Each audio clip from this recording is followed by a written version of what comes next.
when you're feeling down, wanna come my way, gonna lift you up.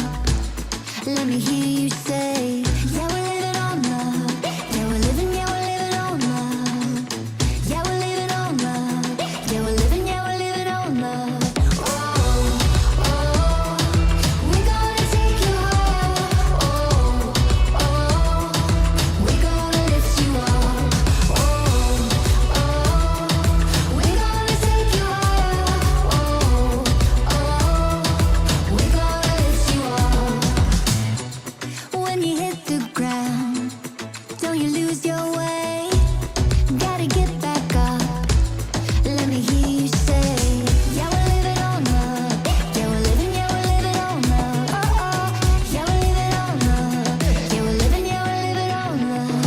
Oh, oh, we're gonna take you higher.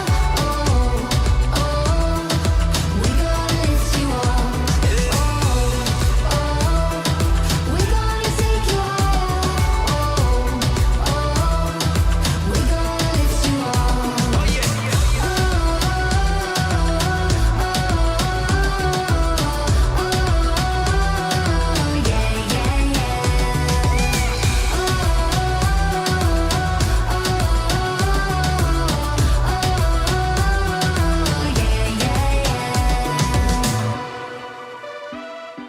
We're gonna take you higher.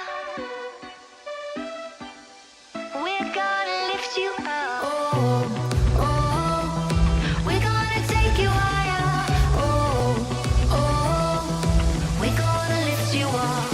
Oh, oh, we're gonna take you higher. Take you higher. We're gonna lift you up. Oh, oh, we're gonna take you higher. Take you higher.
Good morning, good afternoon, and good evening, depending on which part of the world you're at, and welcome to the Ionia Cup Invitationals 2023. We've gathered the best teams from WRL Asia and invited your favorite influencers from China and Brazil to join hands over here at Shanghai, China, to show us what they've got in the Wild Wild Rift. My name is Riku, joined by Omo, and we'll be your casters for today. And Omo, it's been a while. How are you doing? How are you feeling? It's been a while. It's been a little bit too long, but I'm feeling great. It's good to be back casting with you, Riku. That's the highlight of my day. Ah, same. such a big mood. We're over here doing Wild Rift once more. It's a little bit. It feels a little bit nostalgic. Yeah. Exactly. And of course, again, this is going to be a very, very interesting. Again, when we looked back at Ionia Cup 2022, it was a combination of WRL and WRT, but this time around, the party is even bigger. Yeah, this is definitely a very interesting format. Would you care to run us through this a little bit, Riku? Because I'm still figuring this out a bit myself. We've got influencers, we've got pro players, a bit of everything going on. Yeah, absolutely. Exactly. So what's going to happen now is, on paper, we've got the qualifiers and gathered, again, the best teams from WRL Asia, and as well as invited, again, 4 teams as well. So technically, when we look at it on a bird's eye view, we've got 8 teams, but we're only going to have 4 teams technically competing, because one team is comprised of 1 pro team and 1 influencer team. So this is going to be a double elimination bracket all throughout this entire 3 days. So this is a big build up. And as we talked about earlier, imagine last year we only had WRT and WRL, but this time around we've got APAC, we've got Brazil joining the fray. Yeah, this is super interesting. We've got such a good mix of teams, such a good mix of players, influencers, rosters as well. And for me, this is always a big thing to look out for. What a prize pool we have. It's absolutely insane. All of the teams gathered here will be fighting for a 137,000 prize pool, of course. So there's just a lot on the line as well. Not only, showing what they've got here in Wild Rift, but also, just a lot at stake, literally. Okay, but to be fair, you gotta consider that this prize pool is divided by 10, not divided by the usual 5. So that's something to consider. Fair.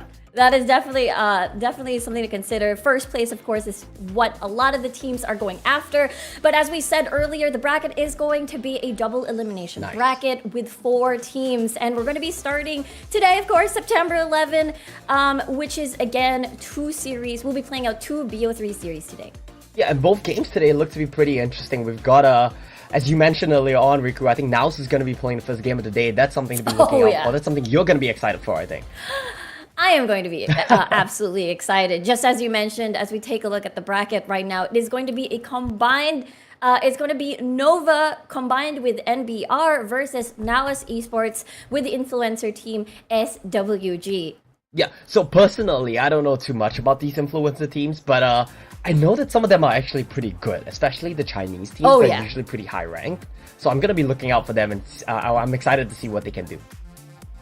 I know, it's definitely going to be absolutely exciting, because the way the format is going to look like. But first, let's take a look at our lineup for NOVA. Again, NOVA is such a staple name in Wild Rift Esports. And of course, what do you call this? Of course, NOVA from last year, Ionia Cup 2022, they were the champions, aside from other championship titles in Wild Rift Esports. Alongside with them, their team teammates, is NBR. Yeah, and NBR, I do believe, going to be coming from Brazil, but I want to go back really quickly to that NOVA roster. We casted this roster together, Riku, like I think 2 years ago at we did. Icons. They won the whole thing. And now it's the same 5 members? That's crazy.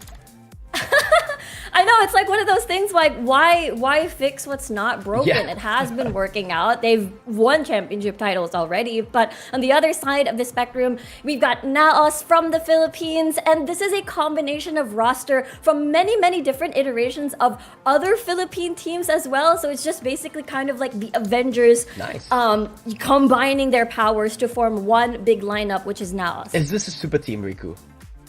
I think it's a super team. I think it's definitely a super team. They've got a lot of experience, not only from Wild Rift Esports, but also from League of Legends Esports as well. And alongside with them joining is SWG. So this is going to be very interesting for me because we see a lot of these mixed teams. I wonder if like Yeah. language barriers is going to be a big issue there. that too. Because honestly, the way that the format is going to look like is it's inside the BO3 series. A pro team. It's only going to be pro team versus pro team, Yeah. and then an influencer team must go against an influencer team. But the thing is, if it goes, look at how fun they're having. It's so cute. I don't think they'll have any issues with the language barrier. They're already vibing. Yeah, Wild Rift is its own language, right? League of Legends is its own language. If you know how to play the game, well, then that's all you really need to know. And I love that they've got the team bonding going on here. It looks a little bit awkward, but it's so important, right? You gotta be on the same page. They're already building that team room, synergy. Not the Serious. best vibes, not the same amount of vibes. Maybe they're going on serious mode, Yeah. probably. Maybe. Oh, never mind. Okay, we're doing it. Stand corrected. It's like a heart and they're doing a little dance. Oh, that's adorable. Absolutely adorable. Oh, more dances. Oh, wait. What's that? What's he doing? That's okay. It's difficult. It's difficult. They're trying. It requires a lot of balance. Nice try. Oh, here we go. Taking a look at the team's introduction. 2 minutes solo kill. 2 minutos?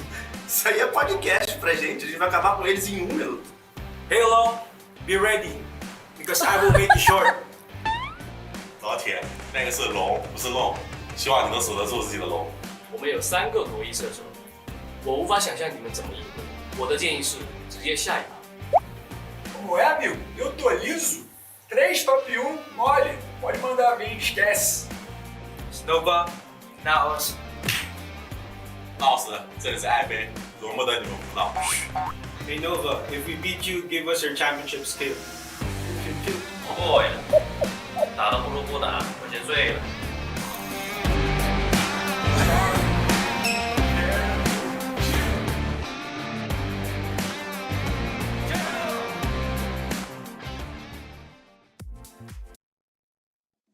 Yo, I love the trash talk. Yeah. Like, yeah, the battle has begun, Omo. It was good. Like that was genuinely good. Like it's not cringe or anything. Those are good lines. They had bars. Yeah, they had bars. Someone was sleeping, and Yeah. we've got NAOS also asking for the championship skin. Like, that's gonna be NAOS, the NAOS championship skin line. Yeah. My personal favorite was long. I'm gonna make you shot. Yeah, hilarious. Classic, and we'll get to see them on the very first match. But of course, we've got Vladimir now available in League of Legends Wild Rift, so that's going to be absolutely exciting. The biggest question is, though, however, I'm wondering if Vladimir can be used already in this tournament. That would be Probably fun. not. I mean, if it's a competitive tournament, I would say right away, like, it's That's not going to fair. be enabled. But it's a show match, it's an exhibition match. They should let us see Vlad here. Yeah, it's a show match, it's a showcase of the new champions. But Yeah. of course, we also have other things on the new things on Wild Rift. It is the Ultimate Showdown, and Ultimate Spellbook will be released on September 8th. Is that now? That was yesterday. That was Yesterday, yesterday. yeah. Only for a limited time. So No, come 3 on, days ago. let's run wild. Yeah, it was 3 days. Yeah, Wait, we it's got the 3 days months ago? and dates mixed up. It happens sometimes. So 3 days ago. Sometimes 9 is like the date, but 9 is Yeah. September. Yeah. Really confused. But it is available. This year for has been limited flying time. by. We're already at Ionia Cup. Like, where's the year gone? Tell me about it. Yeah. I can't believe we're already here as well on the off-season events. So here we go. It is going to be the beginning of our first series of the day. Just as we mentioned, it is going to be NOVA Esports NBR against NAOS Esports versus SWG.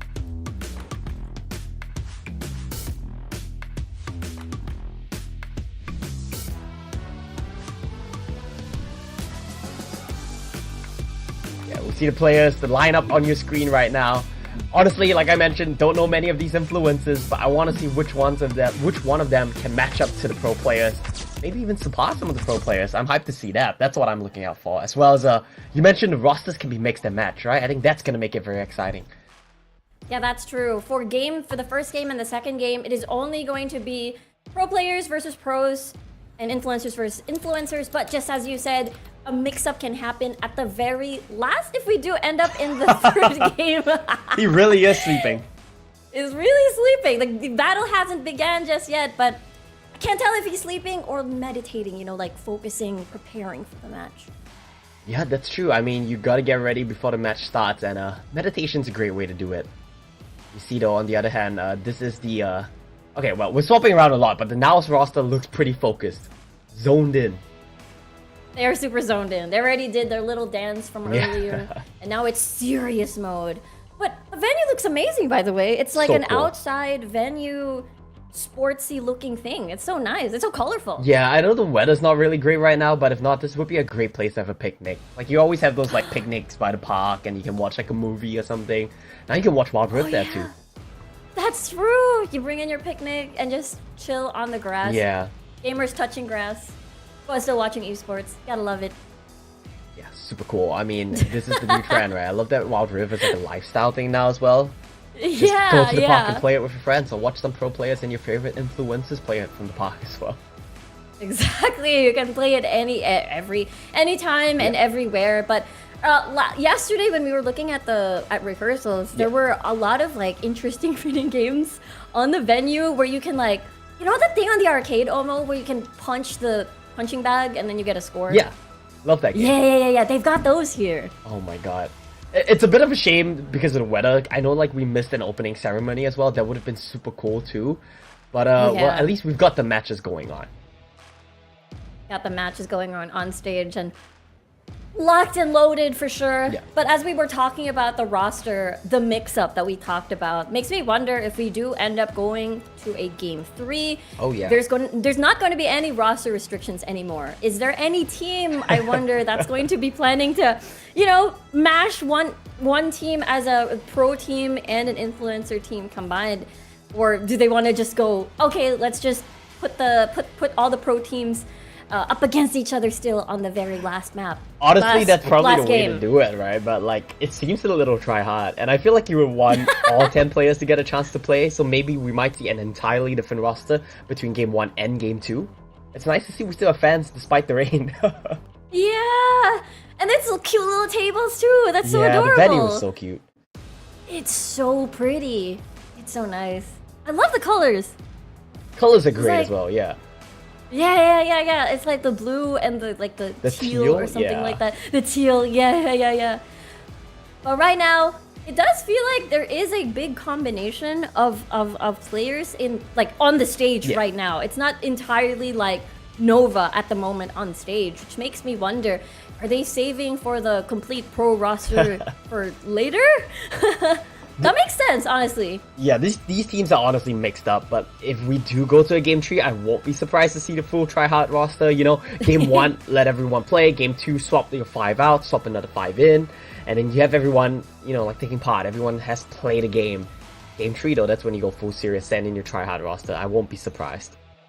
Me too. I won't be surprised if we're going for a full Game 3, looking at how everything's looking at. Yeah. The vibes are very chill and wholesome, you know, like energy of excitement. If I was the influencer, I'd probably be saying as well, get us the prize pool. Go win that for us. Was it $87,000 for the first place? I'm a sweaty tryhard though, so like I don't really know if they're gonna do the same thing. I do feel like in with that prize pool involved and the energy of being with pro players, it's so hard not to get that try hard energy, you know? Yeah. But, you know, I'm wondering though, when we look at, you know, the Ionia Cup, Nova Esports won, you know, last year, and they're going up against NAOS for the very first time in Ionia Cup. It makes me wonder how the meta is gonna look like. What kind of picks is it gonna be for fun on the very first game, or second and third? As that's where, you know, they're going to try hard a little bit when it comes to the picks. Okay, my prediction is the pro players are gonna play some funny picks. The influencers might try hard, pick meta picks, but I feel like the pros might not go full serious here. It'll be a little unfair if they do, right? We might see some interesting picks. I hope we see some fun champions come out onto the Rift here, and that's my prediction. Is there any particular champion that you're looking forward to? Well, I mean, aside from Vladimir, because we're not really sure yet. If I would like to that. see Vlad.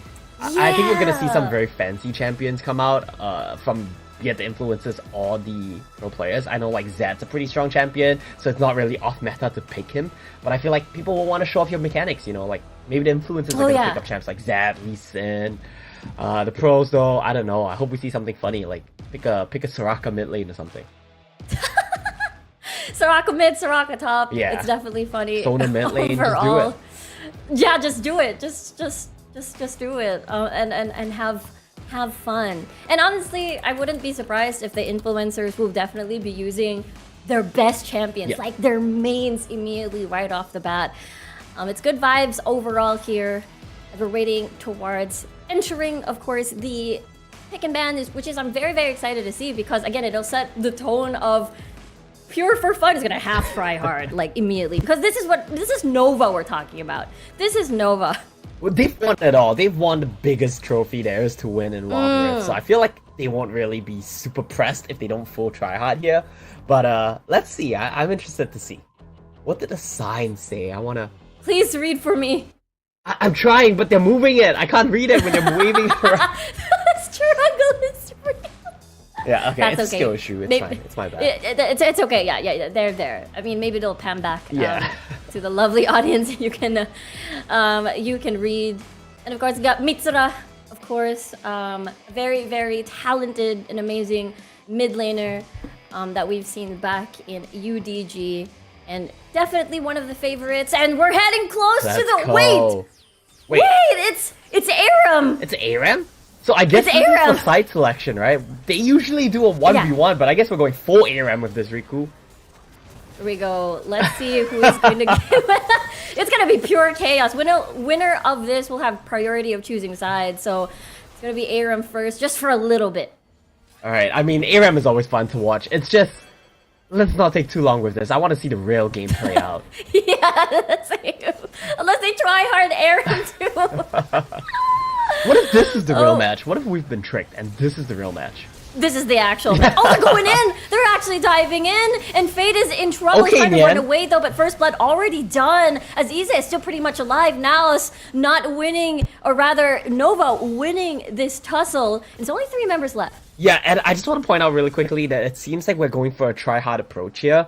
I'm pretty sure Issa plays Renekton a lot, and Nyan does carry games regularly on Irelia jungle. So this is not a good sign to start things off with.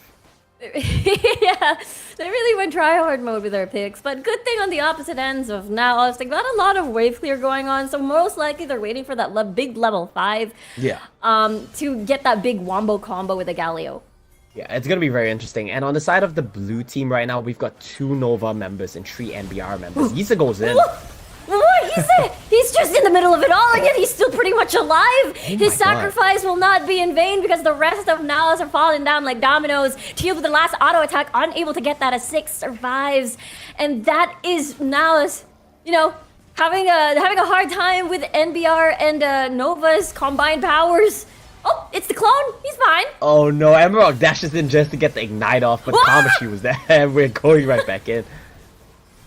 They keep going in. They just Luza and as well as Calm are pretty much low. And there we go. Isa is gonna dive right in. He might even get 2 kills, and that's the second, not the third. Luza still survives, but it still doesn't change the fact that Nova and NBR are winning this.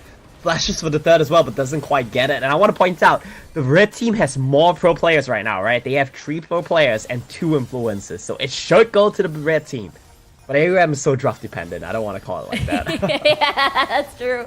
Oh, Neon's flawless duet, not be able to connect. But this is so interesting. no. A lot of teams are holding right on, but NAOS with the retaliation, but unable to get the team fight that they actually want. Yeah, we've got some clarities coming in as well. A lot of spellcasters on the red team. Blue team, a lot It's of been physical 3 damage. minutes. Oh. Let's see. I mean, there's a chance, right? Like, NAOS has some good champions. Wow, that flash. Exactly, with a level 5, exactly like that, as Luza's ult. Oh my look God. at Isa with an insane ult diving in. And at this point now, it's totally gone now, as one Fate actually dives in as well. Oh, Calm, the only no. one left. And there we go. Nova and NBR are pretty happy about that one. Oh my goodness, look at them just tear up here. First turret going down. MBR. Teals is gonna get the execute, not quite. The burn from Bran was enough to secure that kill. And I don't want to give them all the credit, but Isa and Nian are just popping off to start things off. They definitely know. They definitely know when to come in and come back out. The fact that Isa every time is able to survive on some of these aggressive dives against NAOS. Is again, I think it's setting the tone that this is definitely going to be super try hard when we enter the Rift later. It's fun though. I like seeing some tryharding. I mean, it's good to have fun, but like, Same. I think having fun here means like picking fun champions, and then you still try hard when you're in the game. That's true.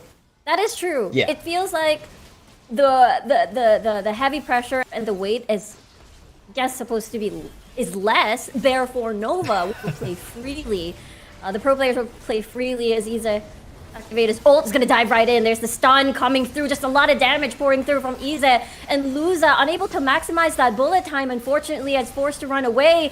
And Nova is still pretty much alive despite how long this team fight is. As Neon is going to dive right through. Ize might get a second no as Calm survives all of that. Teal's the only one left over here. He wants that double kill. But Luza is still pretty much healthy. Yeah, it's not gonna work out here. It's such a close fight, but both teams still keeping it pretty equalized. I would say the red team even kind of coming out a little bit on top here. He was trying to go for something cheeky, maybe. I think his target is No. towards Calm. He's gonna dash right in and didn't get the auto attack. The heal came out. It's such unfortunate timing. Yeah. That's okay. He was about to buy equipment anyways. Calm in danger, and he's gone. Neon, though, is going to get stun locked to oblivion. He's still able to survive and back away. Now NBR and Nova retaliate so far, and that's going to be the Jin ult to initiate that fight. Luzer's trying to run away. Ize is trying to also retreat himself. But at the end of the day, SWG and NAOS still pretty much survives. But here comes the second attack. Neon finds the correct timing. He's going to get stun locked, and he's still able to get the kill onto Fate despite him being in trouble. And at this point, Nova and NBR joining forces again. What? Oh no, I don't know if you want that. That's the question. We'll find out. Oh, okay. They're just pushing him away. Okay, yeah, it's a zoning Wukong out, right? Yeah. This is a zoning cyclone. Did his job there, yeah. Gold so even, kills got so even. Such a bloody Aram game. But neither one of these teams managing to find a substantial lead yet. Yeah, not at all. I mean, so far, NAOS and SWG haven't found the team fight that they exactly want. No wombo combos because NBR, Nova doing a pretty good job spacing themselves out. Yeah, they're doing a very good job for sure. I mean, a lot of the fights have just been Nian and Iza just diving in. Yeah. But it's so difficult to dive into the champions of the red team. Like, all of them are great at just zoning you away, and when you come in, they do so much damage. Branout's gonna shred you as well. Like, you've got 3 tanks on the side of the blue team, but Exactly. I'm gonna hold that thought. We're gonna go in. They're going in. Neon again and Iza. Look at the damage. Look at the tankiness coming from Iza. And he's still pretty much alive. Wants the other kill. Now he finally falls after all of that. Emerok is able to at least escape. And now NAOS and SWG, despite them constantly being initiated upon, they're still holding on. Still holding on, and the game is looking pretty good right now for the red team. I mean, the team fights have been started by blue, but red have been finding their way to come back in every one of these team fights. Just keep your carries alive when Renekton dives in, and I think you'll be fine. Yeah, as long as they're able to survive the first onslaught, they'll be Daijobu and SWG. Still trying to find an opening here because they're lacking that one tower, and here we go again. Iza dealing that first move once more, but that's gonna be the clone. Oh no, that's Calm actually. I thought it was a clone. He wanted to die there, I guess. He wanted to buy maybe. Like, strats are a bit different in Aram, but Iza just won't stop going in. And they have to wait once more for that snowball. Joko very, very low at this point, but there's another kill. We got Luz and Mitsura gone at this point. And look at Teals. He's still able to land those auto attacks despite being pretty much low. And Fate just wants to extend and push out the wave before he dies, but I think this tower's gone. Alright, just because of Iza and Nia just diving into the backline, they managed to do so much work. And this tower's gone. The Nexus is open. Calm just gets bopped. He just bopped and bonked. There's the Nexus shield, but at this point, I feel like Mitsura and the rest will still be able to follow through. Nice kill towards Mitsura and as well towards Nian, and the Nexus still survives. The Nexus stands, but we get pings from the red team. They want the tower. They want to push it down. This might be their big chance to get a comeback. They're gonna need to find some picks. I don't know if it's possible though. There's so little time before respawns come out. They might get a tower at most. It's so difficult when it's the Jin pretty much alive to be able to do a little bit of wave clear before anything else. Oh, maybe? Maybe they will actually. Oh! Yeah, the tower just melted. It just got obliterated here. Yeah. They gotta be careful. That's the clones, they're fine. Yeah, he doesn't need to be careful. He needs to make everyone else careful. Yeah. Oh, this is a toughie. Oh, they're going in, but did they know that everyone... Oh, they're pushing! Okay. They're pushing Easy so far from the rest of the team, but everyone's pretty much long range and able to catch up, rather. Easy is gone. Emerald is gone. This could be a team fight that NAOS and SWG could potentially win. Fate must escape. His fate and 6 with a massive reinitiation for the side of NAOS. Neon's the only one left. 3 versus 1. Can he do it? It's a possibility if he gets the stun in, but no. Luza's still pretty much alive, and SWG combined with NAOS wins this fight. They're pinging for the end here. I think they might be able to do it. The Karma needs to tank the tower so the creep wave doesn't die. 5 seconds on Iza. Oh, they're not gonna be able to do it. They just get the inhib at most. Yeah, that's the problem. But it's now pretty much even. They're going to die to the tower, but the tower doesn't fall! No! 2-2-2! Pain. Pain. Hurt. Ouch. But this is such a close Aram match just to decide for the side. So it's been so back and forth. That teamfight, Iza dived in with the Shen Amarok on him, but Nian was unable to get into the teamfight, so it's not the same Bang Bros duo that we've been seeing. The Bash buddies going onto the backline. It hasn't been working out. And it's all due to the fact that NAOS, whenever Iza would come in, they would pull him out of the range of the rest of his teammates. Here comes the reinitiation from Fate. Nice dodge off of that stun coming from Iza. Yeah, we're just gonna get all 5 members squaring up here. It's gonna be a 4-on-5v5 for the fate of the game, for the fate of the Aram. Exactly. For the fate of the site selection. I mean, it sounds a bit underwhelming when I say that, but this game has been a bloodbath. I know, it's been so intense. It's just so close. We're already at 11 minutes into this Aram game, and SWG and NAOS just exchanging emojis at this point. It's very cute.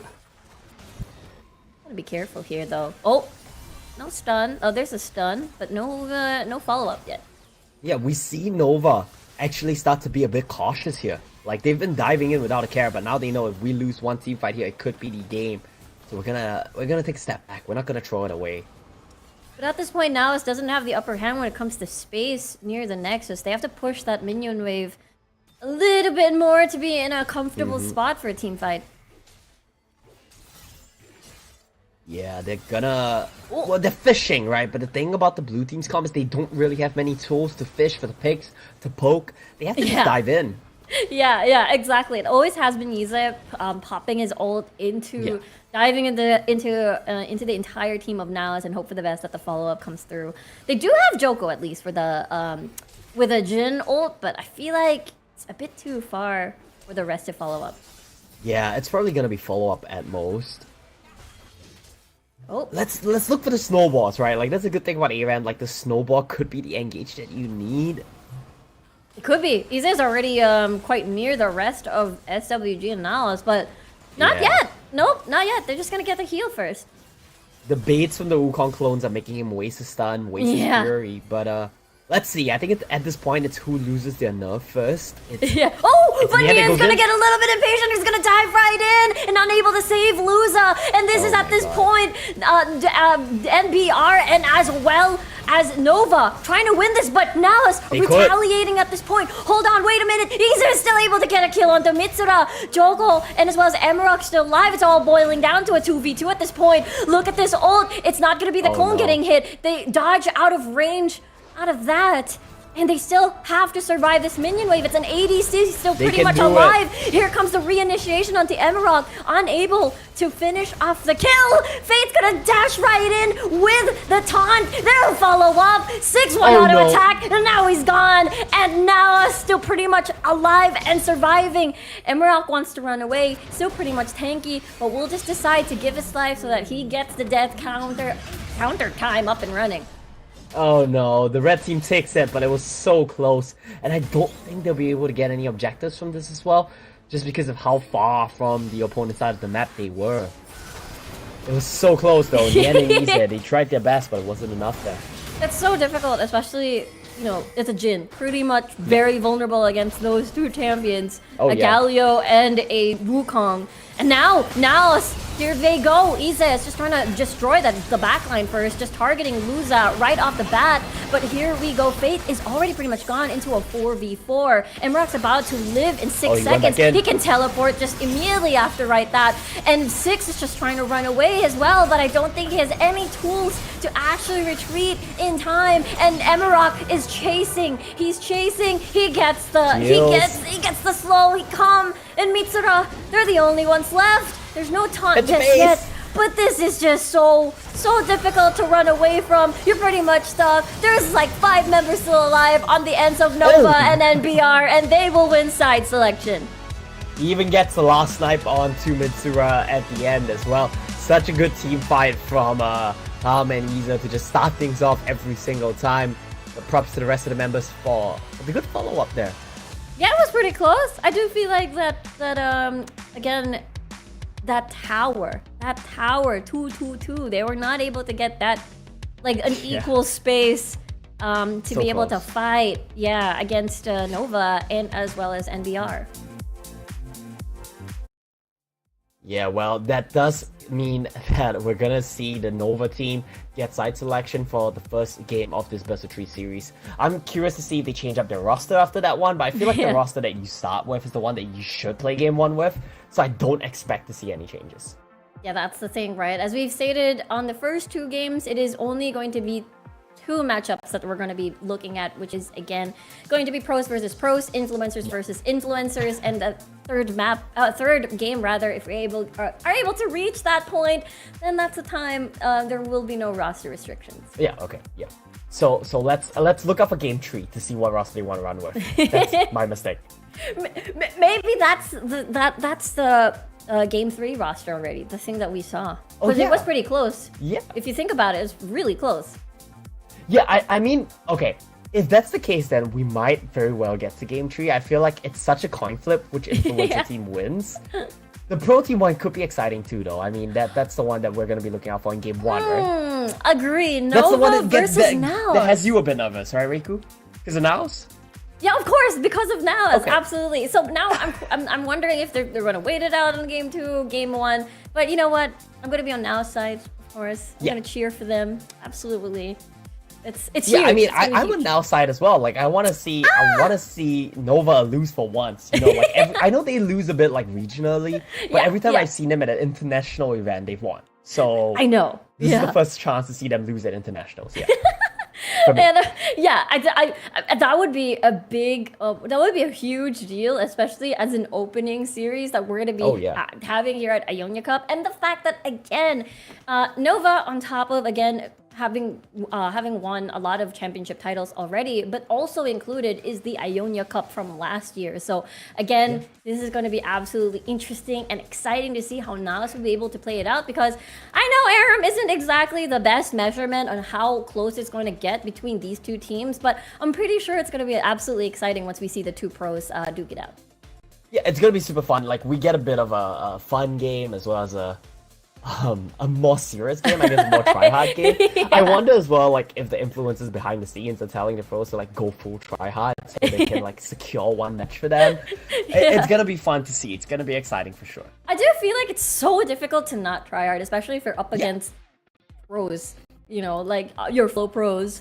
Yeah. So I'm really, I mean, we saw already at Aram, just as you said, we saw Mian on that Irelia, we saw Ise on that Renekton, which is, again, I wouldn't be surprised if we're going to be seeing those picks again later once they're the ones playing. Yeah, that's the fun part about that ARM. We actually saw them on some of like their best champions for Nova. So that's gonna be very exciting for sure. Like, we could very well see that. Like, we know that Long likes to play these carry champions in the jungle. Let's see if he pulls that out again. Let's see if we see some volleyball. Let's see if we...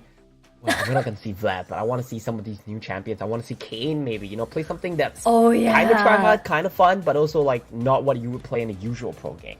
Yeah, absolutely. It's gonna be. I don't know. Anything can happen at this point. And I want to see again. I think we saw a bit of preview on NAOS this end as well. So Mitsura again when I was still casting the WCS, Mitsura is very well known to be a very stable, consistent support mid laner. I guess my favorite pick is definitely his Orianna, but we saw him on that Karma, which pretty much works a similar way. So I'm excited to see him bring out something probably different.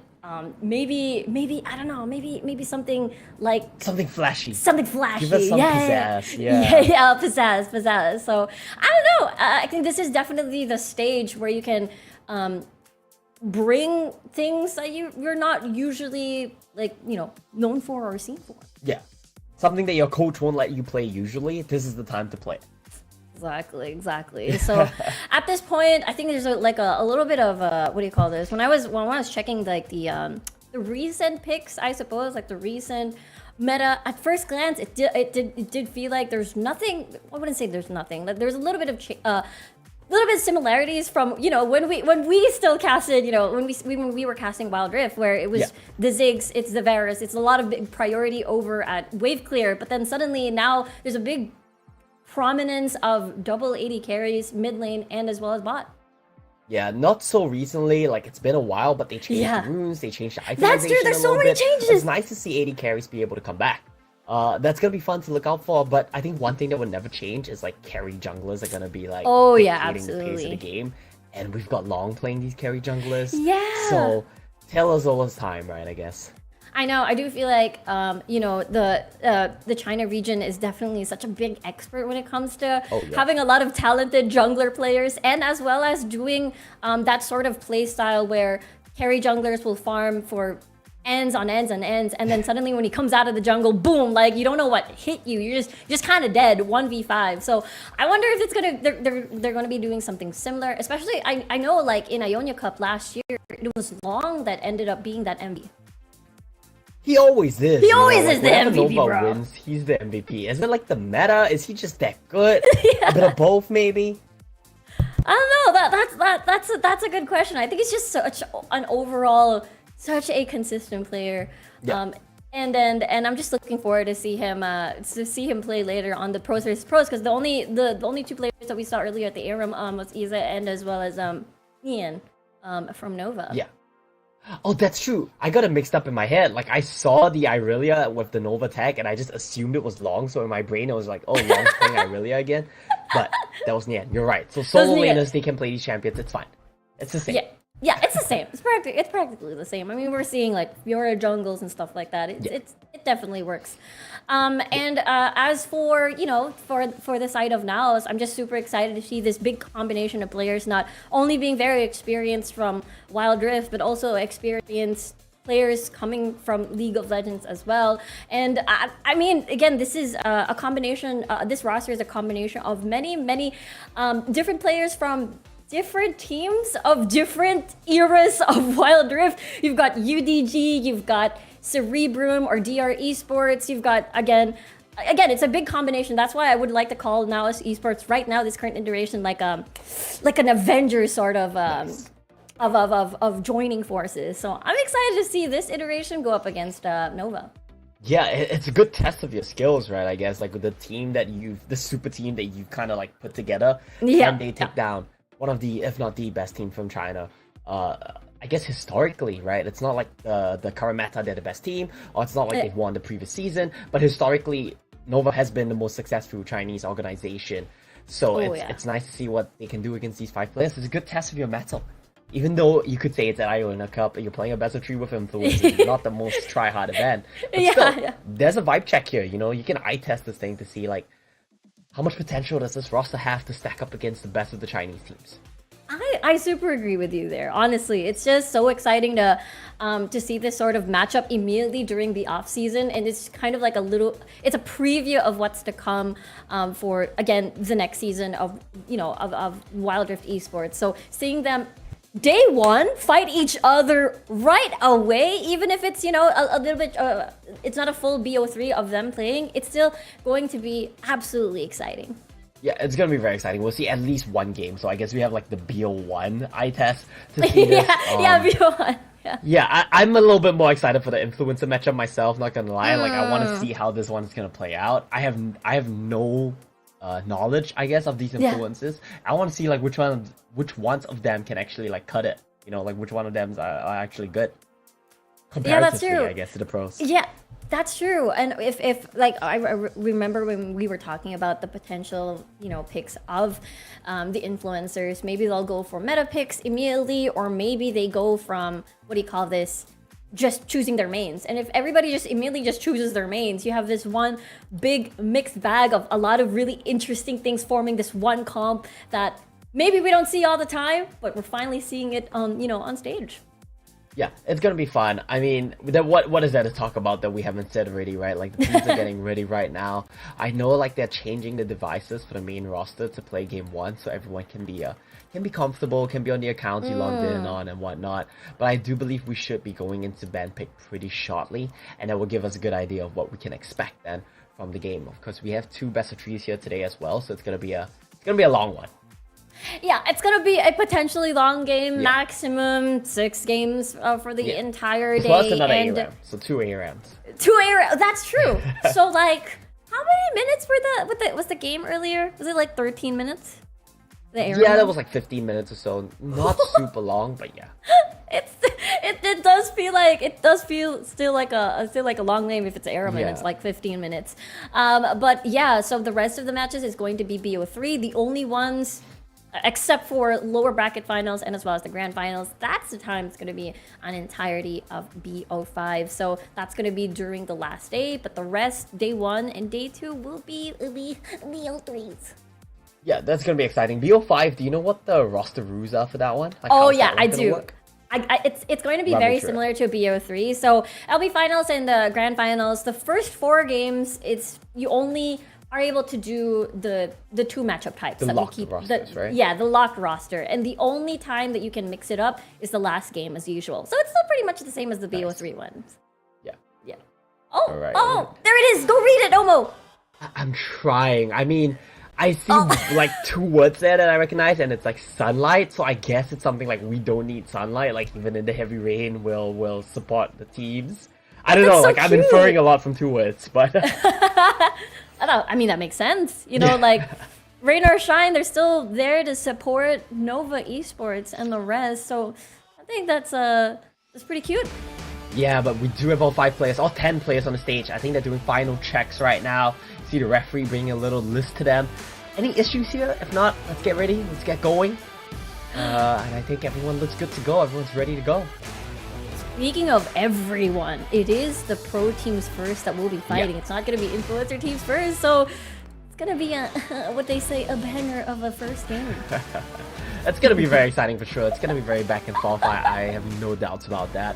We're going to be heading to draft very shortly. I don't know much about these players on the side of NAOS Esports. Is there anyone that you could point out to me? I know you've mentioned Mitsura a couple times. Oh, yeah. Is there anyone else I should be looking out for here? Ooh, I honestly feel like for me, one of my favorite players when I was still at WCS, it is definitely Mitsura being one of the most consistent. He does feel like the more solid rock in the mid lane to keep everything in check, and as well as being very consistent when it comes to team fights. And he also plays a very, he feels very unkillable when it comes to the laning phase. So that's one of his strengths. He's just very solid and just very consistent overall. So I'm looking for, that's one of the things I'm definitely looking forward to. And he's also a playmaker. If he is on a champion that is able to set up a team fight, he's always going to be there and make sure that happens. So he is definitely one of the initiators when it comes to team fights on a composition if it is a 5v5 comp. Nice, so definitely going to be the rock in the mid lane here. Mitsura, that's one of the players we're going to look out for on the side of NAOS. And I guess for Nova, we always talk about Long, like he's the carry jungle, like he's the MVP every time they win. I think we need to look at the solo laners as well, and Isa as well. Like, these are good players. These are players that can pop off and can carry.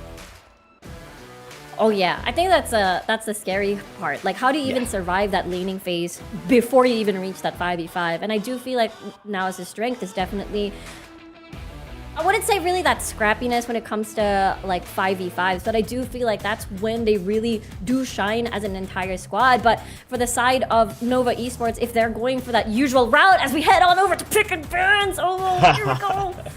I love it when the music changes because you know that we're going into picks and bans here. Looks like we're gonna start things off with one of the solo lane bans that we're talking about. Was it Nova who were talking in a pre-game interview, we're gonna solo kill you in 2 minutes? Was it them? I think so. It sounds like a Nova thing to say, honestly. And it makes sense because you've got a lot of really good solo carries on the ends of Nova. Yeah, so and right off the bat, NAOS is gonna be targeting one of those solo carries, getting rid of the Akali. Jay's gonna be the answer here from Nova, getting rid of strong solo laners. The coaches look very serious. They've got a notepad, they've got a pen. This looks to be full try-hard for them. Oh yeah, absolutely. And I do feel like, what do you call this? Could be a primary. I wouldn't be surprised if all their targets is the first 3 lanes. When you see on the map, the top, the jungle, and as well as the mid lane. And most of the times, once you ban a mid laner, sometimes you even ban all 3, the jungle and as well as the top. So it does make sense. But on Nova's end, I really like this ban on the Vi. Just an easy anti-carry, banning that one of that anti-carries. Right? Yeah, that's a really good call out. And NAOS as well, banning the Fiora and the Olaf both for long. Volibear, one of the new champions. I guess the second newest champion is gonna get taken out. We're not gonna see that one. He does look a little bit too strong right now. But Camille is gonna be not locked in here, probably for Calm. I like this. It makes so much sense because if Nova is going for a solo carry farm for the entirety of the game, which is, you know, a Jax can be in the jungle, a Jax can be on top. Honestly, we still don't know. Well, yeah, we've got the Jax nerfs come in for his jungle clear, but I think it's still very playable, and it's such a long champion that I won't be surprised to see him pull that one out. The Ziggs gets locked in as well. The more things change, the more they stay the same. This is looking like a very Nova draft so far. It's such a Nova draft. This is so... You need the wave clear so that whoever is going to be on the Jax is able to farm. I'm assuming that's going to be towards long. And the Varus as a response as well. Varus. Yeah, the Ziggs Varus. This is so nostalgic. Well, how are you feeling, Omo? This is pretty nostalgic. They're giving us the nostalgia special. This is not. This is new to me. The Ornn. I mean, I was assuming that Camille's gonna go top, but with the Ornn getting locked in, could this be like a Ornn support? Maybe. I know that's something that gets played a bit in Wild Rift. Maybe they put the Ornn in the top lane and the Camille goes jungle. I'm not super sure. A lot of flex picks coming out, and that's one of the best part of the Wild Rift drafting process, right? A lot of versatility, a lot of flexibility. Exactly. I don't even know where this Gragas is going to end up once it gets locked in. There's just so many possibilities on this draft, but there is that hanky disengaged or even engaged frontline already ready, up and running for Nova Esports. This is looking to be such a scary, what do you call this, composition where Nova just farms for the entire game and they've got disengaged. Yeah, for sure. And the ban phase is where it does get a little bit tricky. We don't know where any of these picks are going, and I doubt the teams have a clear idea as well. So what are you gonna ban? I think it's just priority, right? Like what counters your comp now? Get rid of that. Which is interesting because they banned out the Kha'Zix, which means they're assuming that the Ornn probably support, and the jungle is still pretty much missing here. Yeah, it seems that way, right? Like, I don't know, unless we see something crazy like on mid, which is unlikely, but not impossible. They're probably assuming that the Camille is top. So that's the one clear picture we have right now. Yeah, absolutely. It's a good replacement for something like a Vi as well, and there's still a lot of jungle bans happening on the ends of Nova, which is now for NAOS. What is your response? Lilia getting taken out, so not many jungle options left. That's nice. They ban away the Yasuo. They don't want to give over the Yasuo Gragas combo, but you know what? We've got his brother. Yon gets locked in here. Probably for a solo lane. Might be for the jungle as well. It's very strong. We don't know. It's so amazing to me that I'm looking at this composition already and we still don't know we don't where people are going with this composition, with the picks now. Some things have fallen into place, right? We know that Ziggs is gonna go Dragon Lane. We know that Varus is gonna go Dragon Lane. If Lucian gets locked in, that's a mid laner, which probably puts on support. It's like we're filling in the puzzle pieces right now. Yeah. It's not incredibly very clear cut, but this Gwen being locked in, again, we don't know if this is going to be jungle or top lane just yet. But one thing that we do know is the Ornn's going to be support, just as you said. Wait, is it available? We can play Vlad? Come on, please. I hope he's not. Okay, it gets locked in. We're gonna see Vlad. We're gonna see Okay, here we go. Okay, See. so it can't be Vlad jungle, right? So by process of elimination, I guess it's gonna be... Okay, it has to be Gragas support. Yes, absolutely. Oh man, it's just like there's so many conditions right now. Okay, we're seeing them lock things in. So okay, we know where the champions are going now. It is on support. It's gonna be Ziggs, Gragas bot lane, and we're gonna see a mid lane matchup of Vlad and Lucian. That has to be Lucian favorite for the early game at least, right? Yeah, that's true. I do feel like when it comes to, I guess, once you have all your, I guess, level 3, that's the time maybe Vlad is able to retaliate, and as well as level 6, you can just pop him like a balloon, basically, once you're able to set that kill up. But yeah, you're right. I feel like early game, it does feel like the Lucian will be able to get that upper hand as long as he's not under lethal once level 5 comes. He's fine. Yeah, and one thing I missed, was that a Camille jungle or a Gwen jungle? I think it was a Camille jungle. Okay, I'm gonna cheat here and I'm gonna go back to the VOD that's playing right now. Oh no, I missed it. It's fine. Never mind. Okay, all good. That's okay. We're just gonna have to wait for the game to start to see. I'm guessing it was a Camille jungle. That's what I'm guessing. Interesting. If I'm wrong, then I'm wrong. I'm sad. I mean, either way, right? Like, I think Camille jungle with a Lucian mid into Yon and Vlad. There we go. Both like slow champs. You should be able to get things going. Oh man, what is this? This is so cool. This is absolutely amazing. I love the stage. The champions, the AR champions are so cool as well. Yeah, I do believe they're playing in the middle of Shanghai right now, right?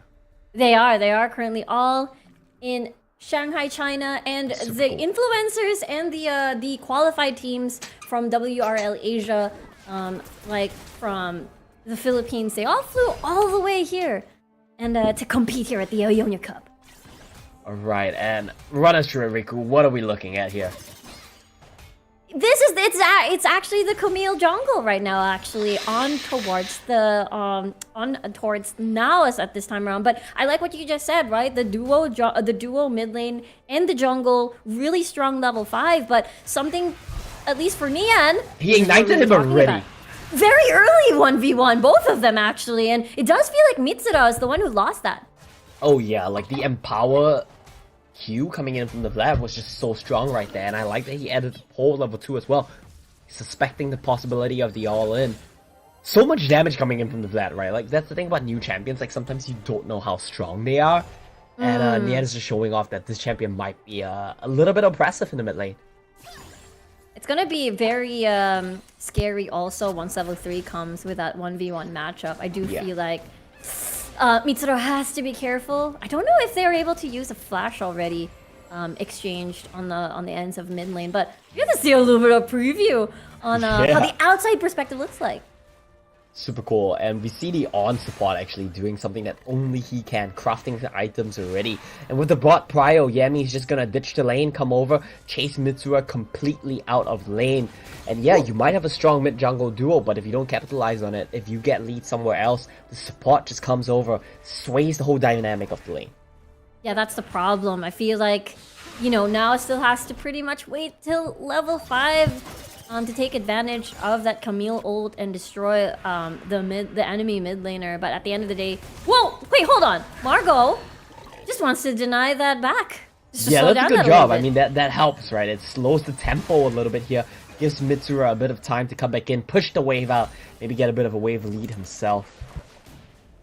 It's super important, that's true, to be able to get prio on that mid lane because Mitsura is having a bit of a difficult time, and Mirmo is one of the, I suppose, legacy players from League of Legends as well, a very well-known AD carry, and I'm looking forward to see his performance. I mean, not on a flashy champion, yes, like he's on a Varus right now, but I'm sure his ult will be, and positioning will be very important later on these team fights.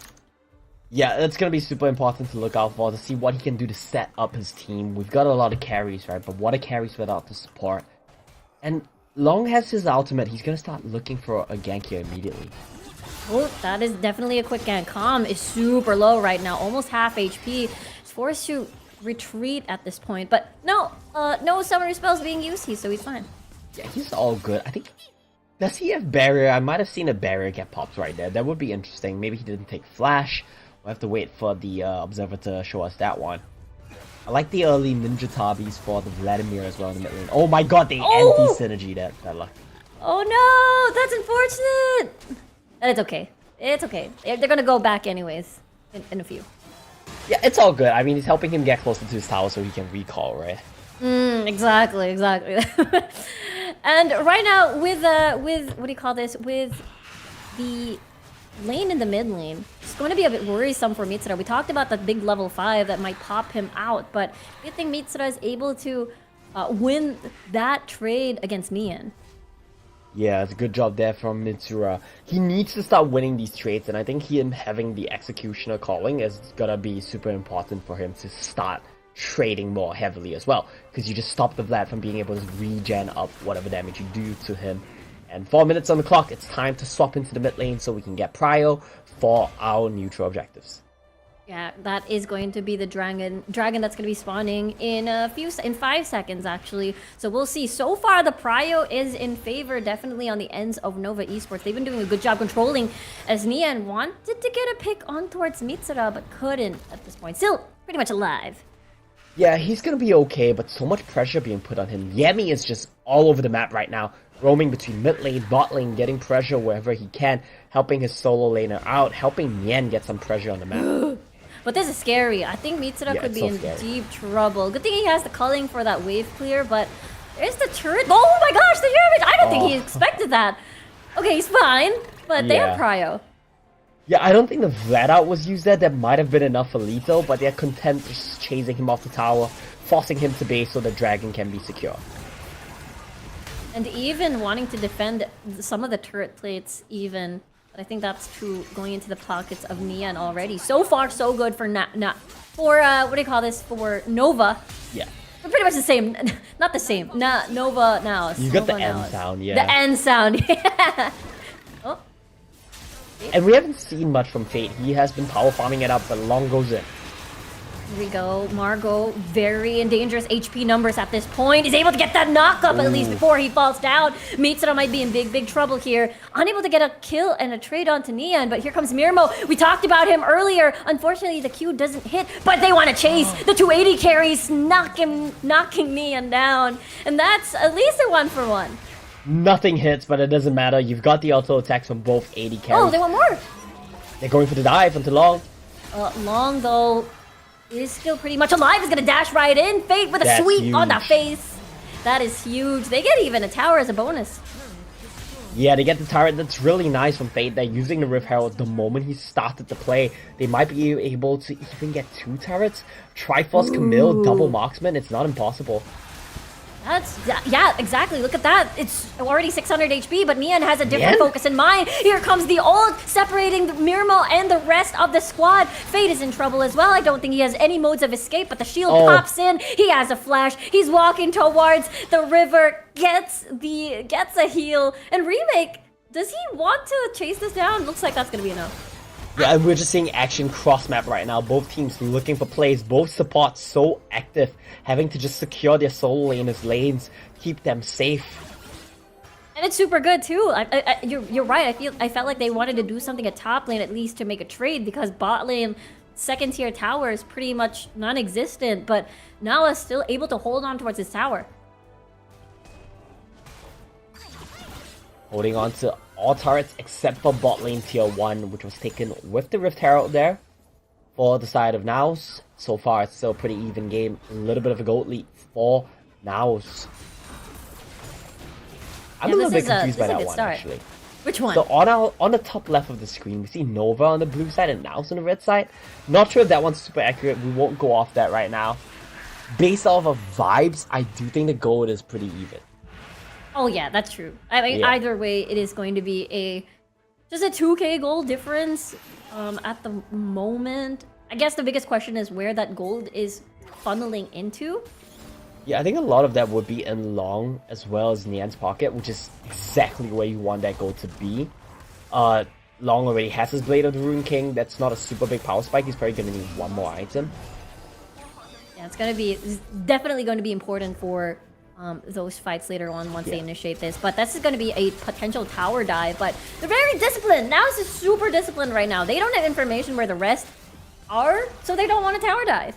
They don't want to tower dive, they want to get the turret. They were close, but not quite enough. The Super Mega Inferno Bomb comes in, but doesn't quite find anything there. Yami's just zoning everyone away. Yeah, they might actually start a fight because Long is like right here, is able to get that ult down. It's just pure chaos at this point. And now Long is gone. And that's an incredible, crazy ult coming from Ornn. And Nian is forced to run away. Mira wants more. He wants that auto attack. One more auto attack. Oh no. And no. There was enough support. The CC from Yami and Remake waiting in the wings makes this such a close trade. It started off with Long getting one shot. He got chain CC taken down there. But such a good turnaround from NAOS to really answer that one. They're trying to trade mid lane in response to the top lane getting taken. Yeah, it's a really good trade so far, but this collapse coming from Yami, looks like nothing will happen there because the tower is pretty much already gone. Death Cap first item getting picked up by Nian. That's gonna be a very big power spike for him, just wants pure damage. And look at Long here, the super nice chain to just CC him up, not let him get anywhere.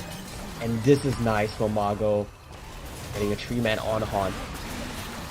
Yeah, that is super massive. Yeah, but Mirmo not quite strong with the auto attacks just yet, as Nian is able to survive with that. And of course, the Ice Dragon will now spawn in a few, or has already spawned. That's why they want to initiate a fight. But look at that! Oh no, Margot is in deep trouble. He's trying to run away, but the rest of Nova's already here in the party. And Mirmo also may be the second one to fall, and now he's gone. Now it's a 5v3 situation. Mitsura trying to land all of these auto attacks flashing through, and now Itse is gone as well. Mitsura is going to be in the middle of everything, unable to escape, and Calm may be the next one to fall, and Fate the only one left. Nova wins the fight and will get the dragon. It's a disaster. They burn everything at the start to kill Margot, but the members of NAOS just kept trickling in one by one, and it wasn't enough. They didn't have the damage. And Nova looks like they want to take everything. They do want to get everything, and they are taking everything at this point. And it is one of those things where they wanted to, NAOS just wanted to buy time till Margot and Mirmo survives, but in the end, they have to wait for another death timer. Yeah, it's so unfortunate. They lose the dragons. They lose a bunch of kills. That's Ice Dragon. Look at the top left of your screen. Super cool effect we've got going on there. That's pretty. It's like a flower. It does look like a flower. You're with me, right? It looks like a flower. Yeah, it does. It's one of those snowflakes. It's nice. It's like yeah, exactly. It's cute. It's cute. Let it go. Let it go. Let it go, yeah. Margot is this icon next to his head. I haven't played on, but I do believe that means he can craft on item right now. I would assume. I think so too. I think that, and also maybe the teammate can also buy. But in the inventories, I don't see any upgraded on items right now, so let's see. We've got 2 death caps still on the side of Nova. That's so huge. Cosmic Drive as well for the Vladimir. You've got everything you need. CDR and damage, the 2 perfect stats for Vlad. And especially when he is able to utilize all of that in a team fight, that's going to be massive. And the thing is, NAOS' composition is a type of comp that really wants to sort of stick together and make sure the peel for the AD carries. And Nian alongside with Yami and Remake, this is going to be a painful push towards that tower. Yeah, nothing quite gonna really come out of this one. They might try to stop Aram. No, just gonna get a stack on the Vlad Q. They don't have vision there. I mean, NAOS. Oh, they might get baited. Actually, that's a beautiful ult. Margot, unfortunately, will have to fall down. And they're one of the biggest, big ults to initiate a fight is gone. Yeah. That's the problem with on support, right? Like, you're great in these 5v5 team fights. You can just call the on in. But it's so easy to pick you. You're just a slow, lumbering hulk of a champion that if they get on top of you, you don't have the means to escape. The turret drops are gonna jump on Lisa. Maybe this is the key. Maybe they just need to get this down, but unfortunately the ult may not connect, but they still get the kill in the end. And now look at this. Calm with a split push here. They have to stop the ports, but with the Baron being acquired, that's going to be a very fast recall. Calm just wants to force his tower down. I think he's going to get it. And Calm might just be that big sacrifice before the tower, because the tower is already pretty much gone. And Nova will have to fight again this entire fight without that tower at the bottom. Yeah, that's gonna be an inhibitor or like super minion wave coming in for the bot lane throughout the rest of the game here, so that's a big get despite the fact that he does drop. We're gonna see a replay of that one. I mean, not much to really look at. He just doesn't really have a target to hit, right? You go Nova, Nian goes in support, Yeah. and that's about the end of that. Yami's doing there's- great this game with the ground guys as well. Oh yeah, he is massive. He's been one of the biggest reasons why Nova is why Nova has been winning a lot of these team fights. I mean, even at the very beginning, he was also roaming very actively in the mid lane. Yeah, he's been super active throughout the entire game, and it's been paying off. And to start these team fights, to get these picks, he's doing a little bit of everything here. Definitely doing everything. Nian, though, wants to kill on towards Calm, drops towards the pool, and here comes the Ornn ult. Flash out to avoid that one. Yami is here once more. Nice dodge on towards that ult, but the ult of the Varus, unfortunately, will not be able to get anyone at this at the moment. Mitsura, the culling, close to killing Ize, however, and there comes that ult coming from Camille, and I think he's gone. Nice flash for Mitsura to avoid any sort of trade. It's clear that Nova are in the driver's seat right now, but NAOS are trying to punch back. They're getting the picks where they can. They're trying to find situations where they can start team fights, get the engages going, and they managed to get a pick of the Iza. They weren't quite able to get in the end, but that's something, right? That's something you have to take at this point. Next dragon's going to be a big one. Mountain Dragon will be up soon. Let's see if NAOS managed to contest. Yeah, so far all the dragons has been on the ends of Nova's pocket. Has been a difficult... Oh, maybe they're trying to go into the driver's seat this time around, because every time they wanted to start a fight, or rather wanted to take an objective, it has always been a pick, making it to a 4v5, and therefore they cannot fight. Yeah, this is such a rough situation for NAOS. They need to try to force their way into the dragon pit, into the river, but putting themselves in a situation like that is putting themselves at the mercy of Nian's Vlad, which is so good at these clustered team fights. If you can get on top of your backline, on top of your double 80 carry, I don't know if there's much you can do. Mitsura. Oh, he's almost gone. He's able to escape that what do you call this? Stun at least. Here comes the Hextech ultimatum. It's just pure chaos at this point. Margot is unfortunately gone, and Nova's winning the team fight, and everybody's just gone in a flash. And it's only Mitsura and Mirmo left alive. And Nian did so much there, starting off the team fight by being aggressive, as well as just denying any possibility to get in on top of him with the pull. And looking for the Nexus, but with shield, I don't think you can get this. That's just gonna be the mid lane turret dropping here. Double 80 carry from NAOS is alive, but you have to be so careful. It's so easy for them to die against any of the Nova champions if they get caught out. Yeah, the positioning of Nova whenever they want to do the dragon dance, and now they're hitting on this Baron, and this is a 100% acquired, and all of the objectives has been on the ends of Nova, which makes it even harder and harder for the rest of NAOS to fight back, basically. Yeah, NAOS have gotten one Rift Herald this game, and to their credit, they made good use of it. But Nova, they just full control of the game. Culling being used to just try to clear the Baron and Power Wave. They won't even be able to get the top lane turret. 3 items now for Long. He is such a scary Yone. I want to see what Vlad has. I'm afraid of him at this point. Those two champions right now, those two players are incredibly massive at this point. Even with even with the Zonius Hourglass as well, for big survivability. Yeah, you're not getting him at all. Basically full item as well on this Vladimir right now. He's gonna one-shot your back line. If someone pops the Banshee's Veil, the Edge of Night on the Varus, he's just gonna die. Yeah, it's just a lot of burst damage coming from the ends of Neon, and Nova's playing this very disciplined. They're just trying to get these hold on, potential on the ends of NAOS, but Long is able to eliminate the rest of NAOS at this point. Here comes the dive, here comes the retaliation, and Ize is gonna finish off the Nexus despite all of that chaos, and it's just another day at the office, just straight to drinking, I don't know, water, coffee, whatever that is. Yeah, I don't even think he needs coffee after that one. He's just chilling. Long was farming, looking for picks, doing everything the jungle MVP does. And there was just a dominant performance from the side of Nova. My personal MVP though was Yami that game. He was instrumental for all the picks, roaming across the map. And of course, I do want to point out the location. It's not Shanghai, it is Foshan. in China.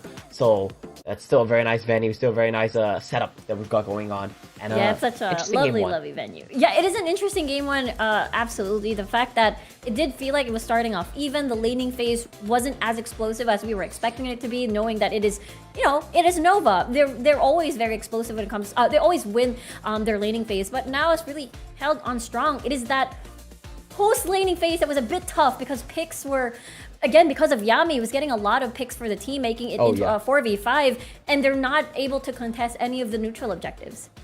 Yeah, the neutral objectives were just gone from the get-go, right? The first objective, it was the trade-off with Herald for Dragon, it's the usual handshake, but second onwards, it was already full control for the side of Nova, and they had a better scaling team comp as well. Yep. Jax, Vlad, Yon jungle. It's just so hard to deal with once you get the lead, and of course Yemi was the bridge that got them to the mid to late game. And that's the thing, right? It's just so difficult once you reach that late game and having to see all of those solo carries being able to do their thing, especially against squishy champions like a Varus, like a Lucian. Yeah. Definitely after you use your dash as a Lucian, you're really pretty much very vulnerable as a champion, and basically you get a flurry of auto attacks to the face. So it is definitely a struggle, especially if you lose your one of your biggest front line, which is again that Ornn. Very, very important when it comes to these 5v5s, especially when they are supposed to, or the ones that are supposed to start the fight if they want to definitely win that 5v5. Yeah, they want to be starting the fights, but Yemi did not let that happen. He was ahead of the game. He got the picks off, and that's also one of the downsides of playing these double marksman compositions, right? Vlad is an assassin, don't get it wrong. He's not a mage or anything. He is an assassin. AoE assassin at that. So if he gets onto your backline and your Lucian doesn't have a massive lead, it's gonna be rough for you. It is. It was pretty rough. It was. We saw a bit of a preview of Vladimir, the newest champion, and coming in League of Legends Wild Rift. So it's pain. It's pain if you're very squishy. If he has the space to farm and get 3 items, it's just big burst of damage. We saw how well he traded in the early game as well, the level 2 all-in. I think he had Electrocute, such a good trade back to Mitsura as well. And of course, top damage is going to be Nian. Oh yeah, Nian, again, we talked about the burst, we talked about the damage. And, we thought it was going to be, long dealing the most damage, but throughout the entirety of the game, this was expected. He was going to be in the jungle, farming and farming and farming, and it was Nian who's going to be holding that mid lane, that mid ground for that entire, for the Rift. And again, I agree with you. I think it's Yami rather being the MVP. Let's see. It's Nian that gets MVP. Okay, I get it. People like to give MVP to the flashy champions, the flashy players, and Nian definitely did that this game. He was online, but I do still stand by what I said. Yemi was the one that got him online. I agree. When we looked at the early game, Yami was just right there, constantly in the mid lane, making sure to keep him, to keep Nian safe and making sure that he's farming well. And I think there was a little snippet of Mandarin words underneath as well, and I think that said something like, "Don't trust my health level." I might be completely misreading that because, it's like a slang or something, because that makes no sense to me. I think it makes sense, Omo. Oh, yeah? Don't trust my health level. If like you he's see baiting him low, yeah, exactly. He's baiting them. See him low, and then you go right in. You're the one who ends up dying. Yeah, that makes sense. It's perfect for Vlad, right? It's perfect for Vlad. It's and there were so many times. It's too calculated, and again, Nian is the one who is MVP. But that is our first game of our BO3 series between, again, NAOS and as well as Nova. Nova's the one that came up on top, but we still have a potentially another game coming right through, and maybe even game 3. But before we head on over to game 2, we're gonna head on over first for a short break.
Three weapons: water, muscle, mind.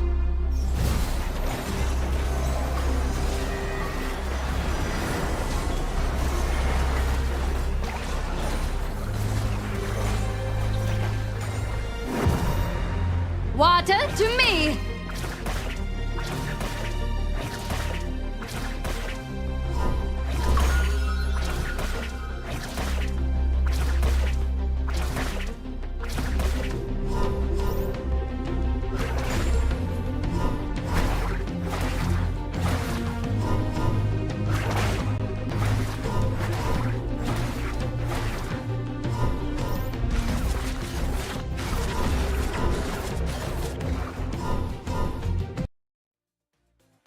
And we're back, everybody, over here at the Ionia Cup Invitationals 2023. And we're still your casters, Riku and Omo. And we're currently in the middle of a BO3 series between, again, NOVA+NBR combined versus NAOS and SWG. The first contestants were NOVA versus NAOS. It was pretty heated at the very beginning, but it was NOVA that won in the end. Yeah, and it was a pretty convincing performance from Nova as well, showing off why they are championship quality. But of course, we haven't seen the end of the NAOS roster, as well as the NAOS BMG combined roster.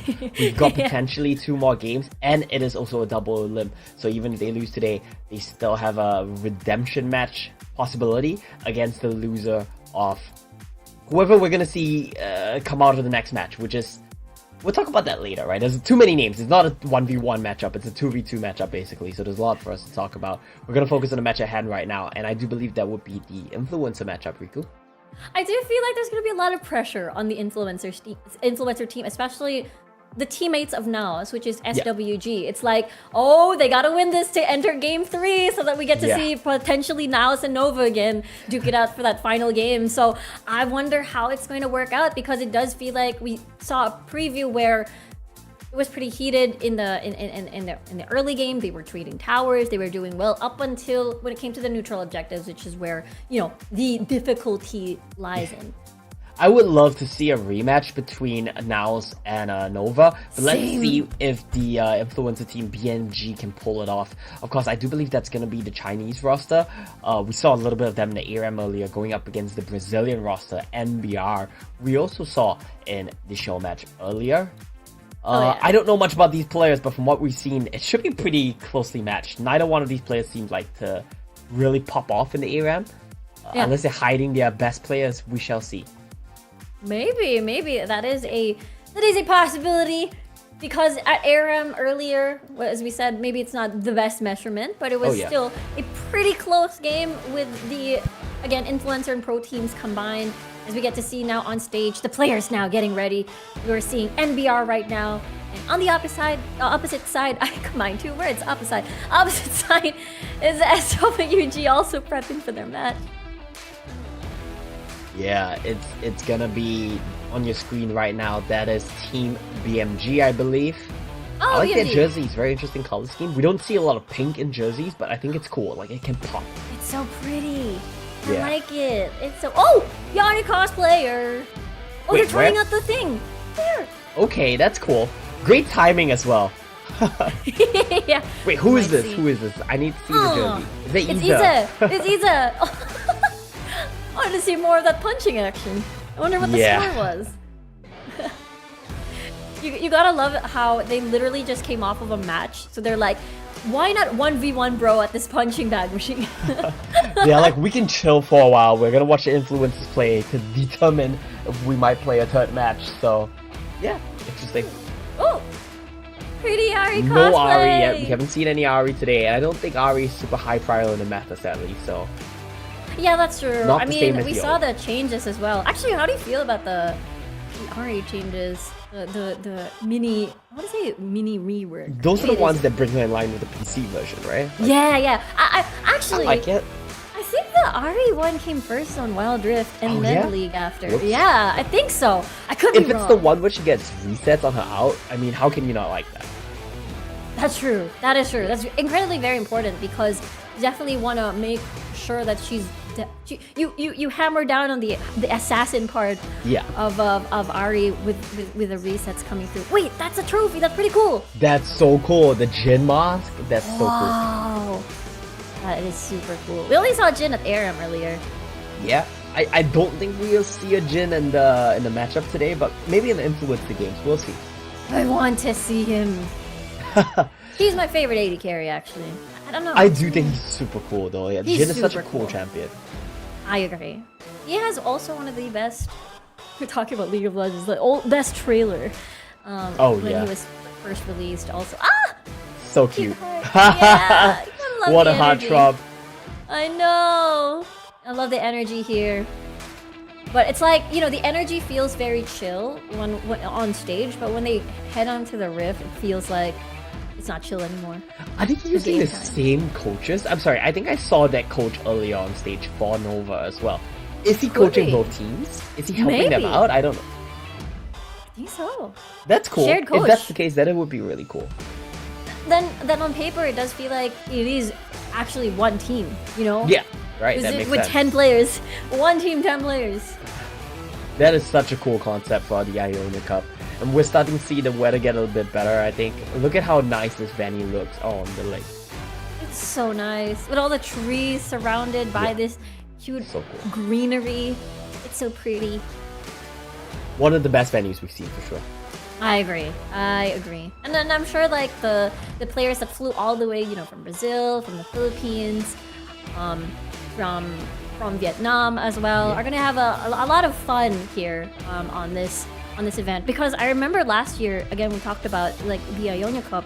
It was only WRL and WRT involved, but the pool of players or pool of regions rather involved in Ionia Cup, you know, got bigger this year in 2023. So it's so fun to see them, you know, do this. Yeah, I like that they're embracing the like something different concept as well, getting the Yeah. influencers in here, making Yeah. it a fun event. I think that's a really cool idea. Let's see how the influencers do though. Maybe they have something to show off in the first game of the day for them. There's gonna be a lot of pressure for sure on NAOS, the influencer team for NAOS. A little bit of leeway for NBR as well, but of course they want to make sure that this is gonna be a 2-0. No holding back for sure.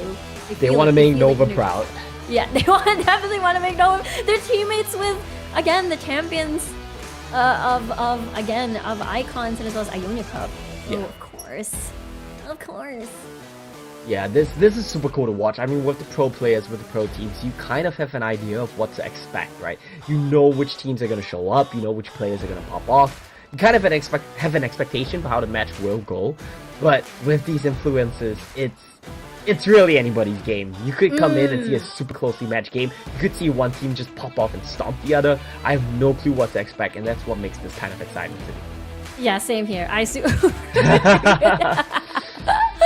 Team Brazil playing it up with cameras. Love it. I know, NBR. right? They're so comfortable.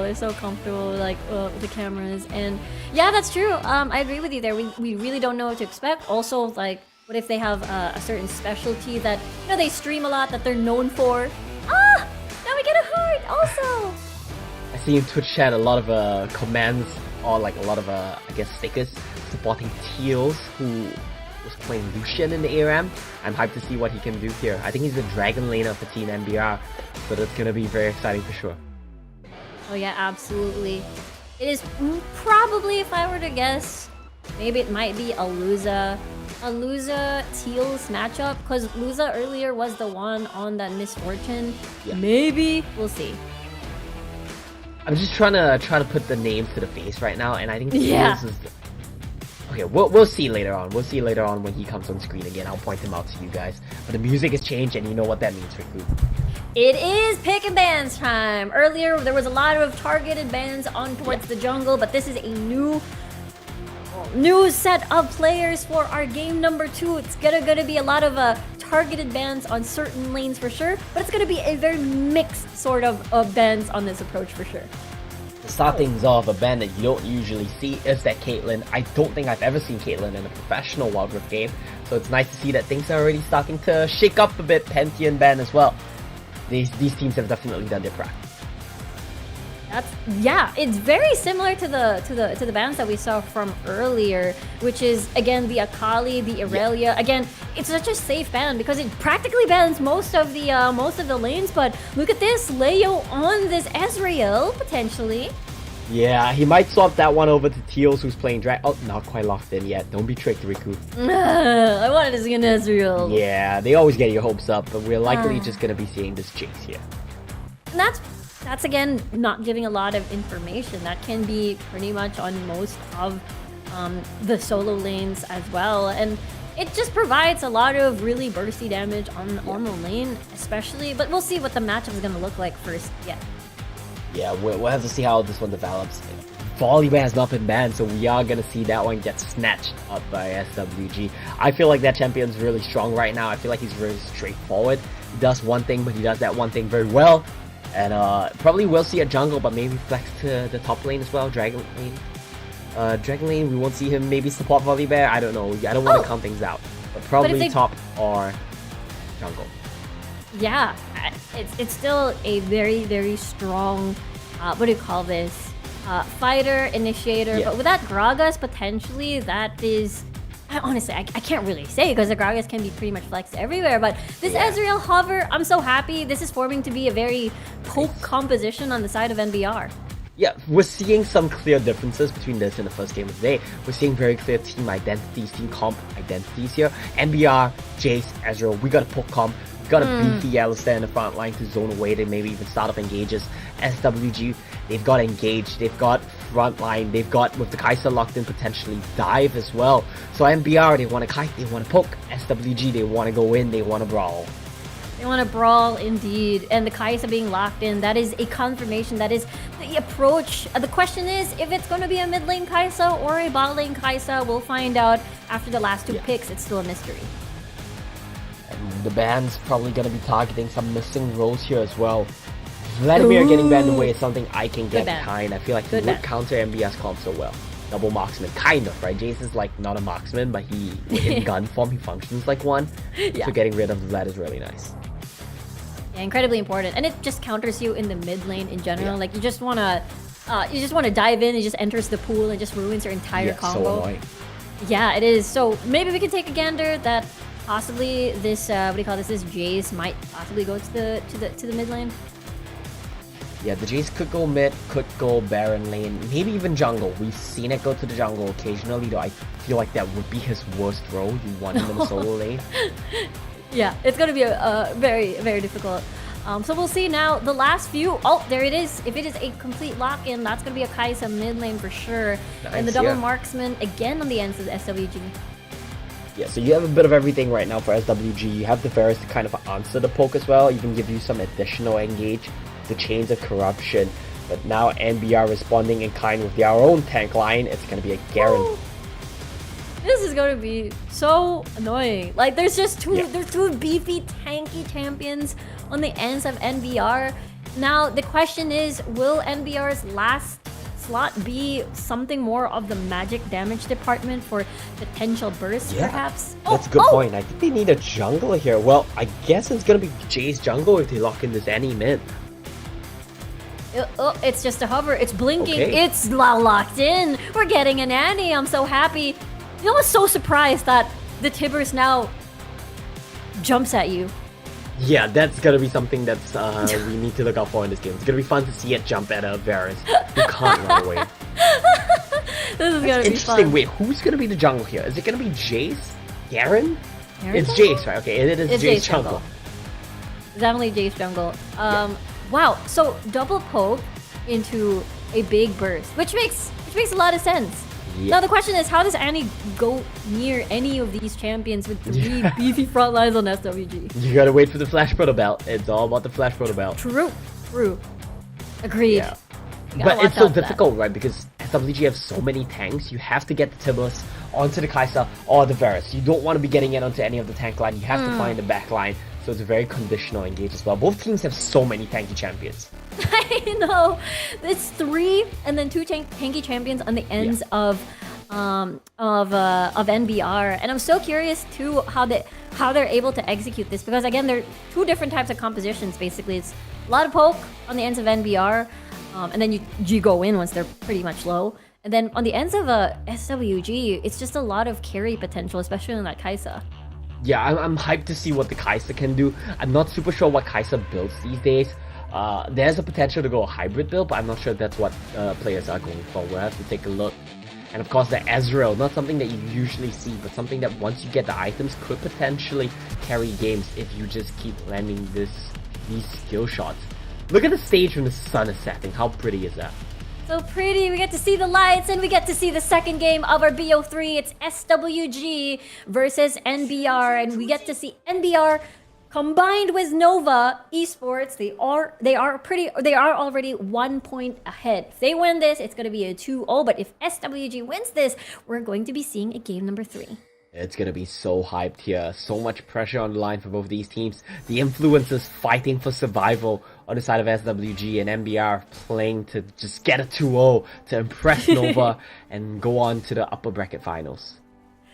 And I mean, the composition is very solid. You know, it's very defined. It's very defined on what they have to do. So it does feel like they are set to really try to win this. And honestly, this laning phase, however, Akumoto and Moon, curious to see how this pans out, especially level 5 comes in. Yeah, it's going to be very exciting to see how the mid lane and bot lane matchups play out. I feel like top lane will just be a bit of a farm fest here. The poke is so strong early on though. Alistair level 1, incredibly weak. He can't do much to defend his AD carry. Yeah, that's the problem, right? Like, you're going up against Cerberus, who's incredibly strong when it comes to wave clear, and Ezreal is the opposite of wave clear. You definitely need that level 5 to help you out with that weakness. So this is a bit of a tough bot lane for NBR. Yeah, it definitely is going to be. And Moon, as well as the Kai'Sa, as well as the top lane Renekton, are going to have a very good time in the early game as well. So it looks like potentially 3 lanes winning here for the side of NBR to really start things off on a good note. Yeah, it's how do you even alleviate that kind of pressure? Wow, Yan 13, pretty much low already. And yeah, I guess for NBR, top lane is where it's at to sort of stabilize. Yeah, I think he was trying to go for the fruit there, so that was how Garen managed to get a punish down onto him. Now for mid lane, I think level 5 is where it's at. I mean, the opportunity for Akumoto to kill Moon is Kai'Sa is a very short-ranged AD carry, and look at this! Nobody picked Vladimir and made 1,678 damage per minute in the last. What? That's crazy. That's ridiculous. That's an insane amount of damage. I can totally see why SWG ban away to Vladimir now. Yeah, they definitely don't want to see that again. Oh, now because of Nia, we're probably only going to be seeing Vladimir once in this entire team. Unless any of these teams want to risk picking it earlier in rotation, it's been banned second phase in this game, so maybe we'll see it. It's not impossible. I like that Akumoto went home before he got level 5, get some items before your Tibus comes out. Maybe with the Tibus and the Jace burst early game, they can try to one-shot Kai'Sa in mid. Yeah, it is a big possibility. We talked about Kai'Sa is very, very vulnerable in this lane, especially once you get that stun in. Like, once you get that stun, it's just absolutely dead already. So a lot of pressure onto Akumoto to get that stun in. Leo Vio having a bit of a tough time in the Baron lane as well. His wave is getting frozen on. And in the bot lane with double poke combo, Teal's managing to dodge out, and most of it is going to keep him relatively healthy. And it looks like they will look mid. They are going to look with the pillars. We talked about the stun. We talked about once you get the stun, you're dead! With the true shot barrage as well as a big combo. What an execution! Teal snipes that one out, and I think you're happy with giving the kill over to an Ezreal. Double flash used though for both Annie and Jace to secure that one. I think it's pretty good because you shut down the mid lane. Akumoto, he's gonna run away casually, walk away casually with Tibbers in hand. He's fine. Yeah, not enough damage there from Moran. We're gonna look at the replay of this one. Just flash Tibbers into the shock blast. Not much you can do. I think he used the Kai'Sa out here as well to try to get the shield, and that's what got him in the end. The Kai'Sa out to try to dodge out on the last ignite tick, which just delivered him over to Teals. Yeah, that true shot barrage Yeah, it's a great angle. Yeah, it's also very good. What do you call this? Indicator of synergy on the team and that's NBR. true. Good communication as well. Just you're funneling everything. It was a very clean kill on towards mid. Yeah, 100%.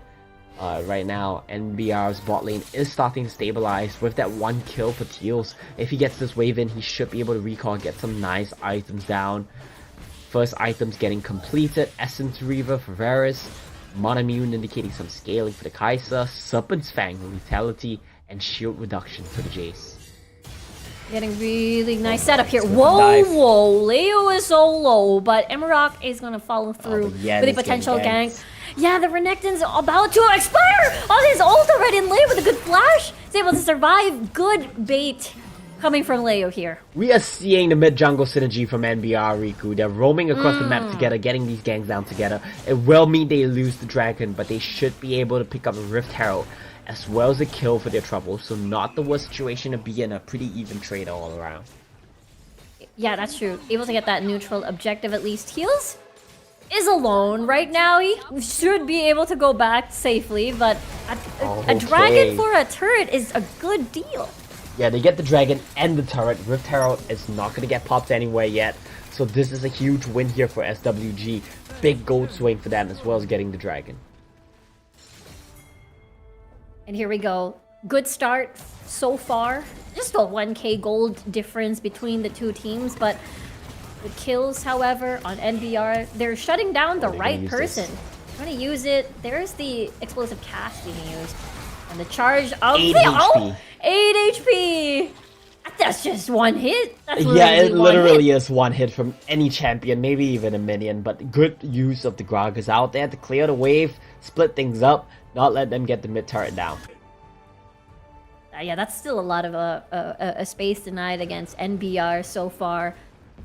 But at this point, I think NBR, when it comes to executions of what do you call these? What do you call this? That teamwork, they've been doing really well. Even deterring Leo from dying from earlier was pretty good. Man. And as I say that, he's gone. Yen is putting down so much pressure on the Baron lane. He's been playing under Leo's tower the entire game, but this is the first time he's been able to convert it. It's a big win for him though with the wave as well. He might be able to take the whole turret. Oh, the bot lane, however, this is the combo. This is the mid and jungle duo, Akumoto and Emerald. Just pure pain, and they're shutting down the right person as well. It's the hyper carry at the late game for later. Yeah, but they are gonna have a tough time dealing with the rest of SWG who are just sieging down this mid lane turret. Emerald K comes in, doesn't land a shock blast. He wants the auto on the turret, but won't quite find it. This is difficult though. A potential auto attack on the tower in exchange for your life. Maybe it's not worth, but he's still alive now. He's dead. Joko and as well as Teals able to flash away from danger, but the follow-up of the stuns is just too much for NBR. And now the cost of that potential one auto attack on the tower is an exchange of potentially 3 deaths. Oh, no. That's not a good trade. It's not a good trade at all, and that was such good punish from SWG, using Chains of Corruption to just catch him out. I think Emerald K has been having a very good game so far, but losing his composure there is going to cost his team a lot, and the gold lead increasing to 3,000 for SWG. Yeah, that swing, and let's take a look at that again. It all started here. It's a great cost into a great chain, and he just has nowhere to go. Joko comes in, tries to save his jungler, but it's too little too late. And this mindset of, I'm gonna help you, I'm gonna save you, just cost 2 more deaths for NBR. Yeah, the trickle. Because you see how BK7 is already pretty much low, so you wanted to definitely, you know, even out the trade if you can, even out the numbers. But it ended into a 0-3 trade. But here comes the initiate from Joko. Emerald's coming right through, but nothing to hold them down. At least the tower is gone. Yeah, nothing quite lands there. Tower is gone, might have even been a minion to take that one. And Yen once more on top. Yan 13 already pops his ult. Leo with the silence to buy him more time, but Moon is able to escape off of that, but the proto belt and everything just jumping through. Just not gonna let him escape at all, but maybe the retaliation from SWG is gonna make it into 3 deaths, 3 for 1 exchange potentially. And now here comes the jump from This volley bear. There's a true shot barrage. That's the volley bear. Joko is in the middle of it all because of that stun, that hold from the chain of corruption in VK7. One last few. Nope, Akamoto still lives.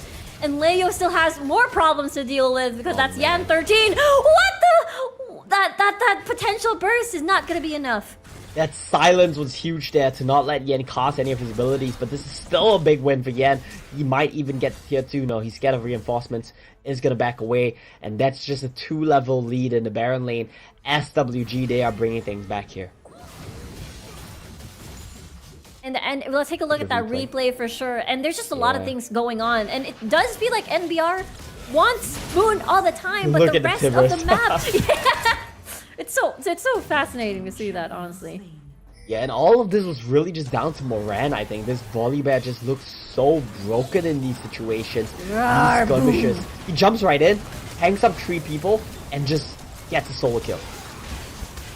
Exactly. Just so tanky, so painful at that, and really so good tanky. initiation for SWG. And now the gold lead, 3.4k. The dragon has spawned now. Let's see if NBR is able to win this. It is a full-blown team fight. This is where their composition will shine. The poke. Yeah, he has a QSS on the volley bear as well, I want to point out. I think that's just for the any stuns. Teals jumps into the pit. I don't know if you want this. This looks a bit dangerous here. Yeah, that's nerve-wracking. Good thing he has enough space to just casually run away from all that, but that could have been disastrous. It's a very scary situation for sure. And now Dragon's going to get started off for real by the red team. There we go. NBR trying to get a proper position, remove the wards, but the dragon is already half HP. Moon. Oh, the explosive cast is not gonna hit at all, and here comes the charge. There's no steal that's Volley gonna bag happen. goes SW secures that, and Moon has a perfect backline access to Leo and to Teals, and as well as the Jace now being gone, and here comes the chase. Will not connect, but there's a mini 1v1 happening, by the way, as Joko will fall. And now it's just a clean sweep on the ends of SWG. That was a huge fight for SWG. The barrel does not land, but the body slam does, and it completely stops the attempt from NBR to get into that team fight. And Moon, though he's been shut down so early on in the game, with the Nashos 2, with the Matamu, was still able to do so much in the backline there. Yeah, he's still able to deal a lot of hurt. There was not a lot of attention towards Moon because they were so busy with the Infernal Look at the body slam, wow. Woo! Massive. Of course, this volley badge does so much. He's so tanky, not tanky enough, but does so much damage. There's just so much tankiness going on the side of SWG, and I don't think anyone does have sort of innate access to, percentage damage at all. You really need to itemize around that to make sure that you deal enough damage to Yan, to Moran, to everybody from SWG. Yeah, we do see the members of SWG posturing around Baron here, just pushing NBR out of the space, taking it over. And I feel like with the Kai'Sa, they're gonna do it so quick. They know this is happening though. They saw Kai'Sa run with the Baron. Can they stop this though? Yan is still pretty much making everybody so busy, but look, 99 HP, and now they've secured that one. Oh, the push onto Taiyang, and with that cast, there's just pure chaos. The fight is in half pretty much, and oh no, Akamoto forced to use a flash instead of aggressively, forced to back away instead. Now NBR falling down like dominoes. The chase still continues, and SWG happy with 2 kills because they already have the Baron. Yeah, and that's likely gonna be the game in the back here for SWG. They look on top of things here. Gonna be pushing in 2 lanes at once with the Baron buff. Mid and top under pressure. Well, True Shot arrives. That's massive damage as they focus on one. Yan 13 still so tanky, just as you said. The collapse on SWG. Their targets, the chain of corruptions holding down NBR and Joko will fall. And a lot of low health targets on the ends of SWG. Low health targets, but it doesn't matter. They're gonna be able to back away here. Fortunately for NBR, they don't lose any of their base turrets just yet, but I can't help but feel like one more push and they will. Yeah, like one sweep of a team fight. Yeah, it is going to be a clean base for sure. But this the SWG doing an amazing job just taking advantage of the composition that they have. So tanky. Yeah. Riftmaker now getting picked up by both Kaisa and Volibear, so a lot of magic damage bursts gonna be coming off of from these two guys as the team fight progresses. Yen, he's so tanky and also does so much damage. The Renekton and the Volibear are kind of both raid bosses right now. I don't know how NBR are gonna deal with them. Yeah, exactly. And it's going to be reliant on properly itemizing around such big health targets. And the problem is, you don't have anyone that is able to deal with that, the HP percentage. Like, you don't have innate abilities that is able to deal with that. Especially Ezreal's going to struggle against all of these beefy members for sure. And Yan, half HP already, he's fine. He needs the last whisper on Ezreal, but I don't think he's anywhere near that yet. Yeah. And the rest of your champs, the Jace, the Annie, these are great against squishy champions. They've been picking on Moon the whole game, but they're gonna have a hard time dealing with Renekton, Volibear, even the Gragas who's gone tank. Exactly, that's where the struggle lies. And so far, SWG has been doing a good job also guarding their flanks, and that's the problem. If you don't have access towards that, then you are forced to fight front to back. Ezreal picked up the Iceborne Gauntlet here, which is, it's nice, right? You get the slow, but it's gonna mean your damage is just so little for these team fights. Yeah, it's definitely for just to, okay, tanks, go away, just to stay away from me. But it's not gonna be able to kill them for sure. Like, he's gonna need like one more item. He's getting the Riftmaker now. He's gonna need like maybe Cerberus Grudge. But this dragon will just go over to SWG here. SWG complete control over the map, over their carries, and as well as their tanky members. They're just taking everything away from NBR, which means, you know, I ain't calling it too soon, but with the direction this game is going, it does feel like SWG might see a game number 3. We're gonna see a game number 3 for sure, and I think it's gonna be nice to see what kind of rosters are we gonna see in there. Mixed rosters? Are we gonna see like a pro team versus influencer roster? I would like to see that at least once. I think that would be fun to watch. Same. I think fun that's to watch, but maybe not fun for them to play. Maybe that also. Yeah. Oh, hold on. The Emerock's poke almost put DK7 on half HP. Yeah, if the poke lands, it does a lot, but it's so tough to land with such a tanky front line. Yeah, you have to angle it. You have to like geometry it somewhere. Find an angle for that. Then Baron now spawned. That means NBR wants to contest this. Let's see how they're able to scare away them using their poke.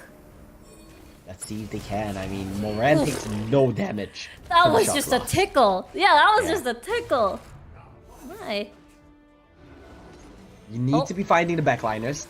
That's a good true shot barrage to start things off. Oh, there it is. Okay, the poke's landing. That's good. That's good progress. Forced SWG to just back away. I think this is where they're able to fight. Bot lane, however, is pushing. It kind of just buys them time, right? Like, it's not gonna let them get anything on the map. It just stalls out the Baron attempt. And while all this is going on, NBR is not farming either. So it's not really a win for them. It's just kind of delaying the inevitable. Yeah, like it's like, how do you even get access you can't. to a potential to win? It's super difficult. Before you even get to the Baron pit, you have to meet the Volibear, you have to meet everyone basically before anything else. And don't forget, SWG have poke of their own. This is AP Kaisa. If she lands one of these Ws, she can just keep chaining them on. And of course, Varus has a bunch of poke as always. Yeah, we'll see a sample of that right now. Oh, not quite. Didn't reach. Not quite, but Moran already starting this Baron. The rest of NBR, they really need to, they're probably going to try. Nope, bot lane is pushing, so they're too far, yeah, it's too far. They cannot.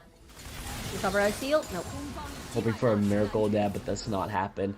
They're gonna try to go for Yan, but he's well aware of this.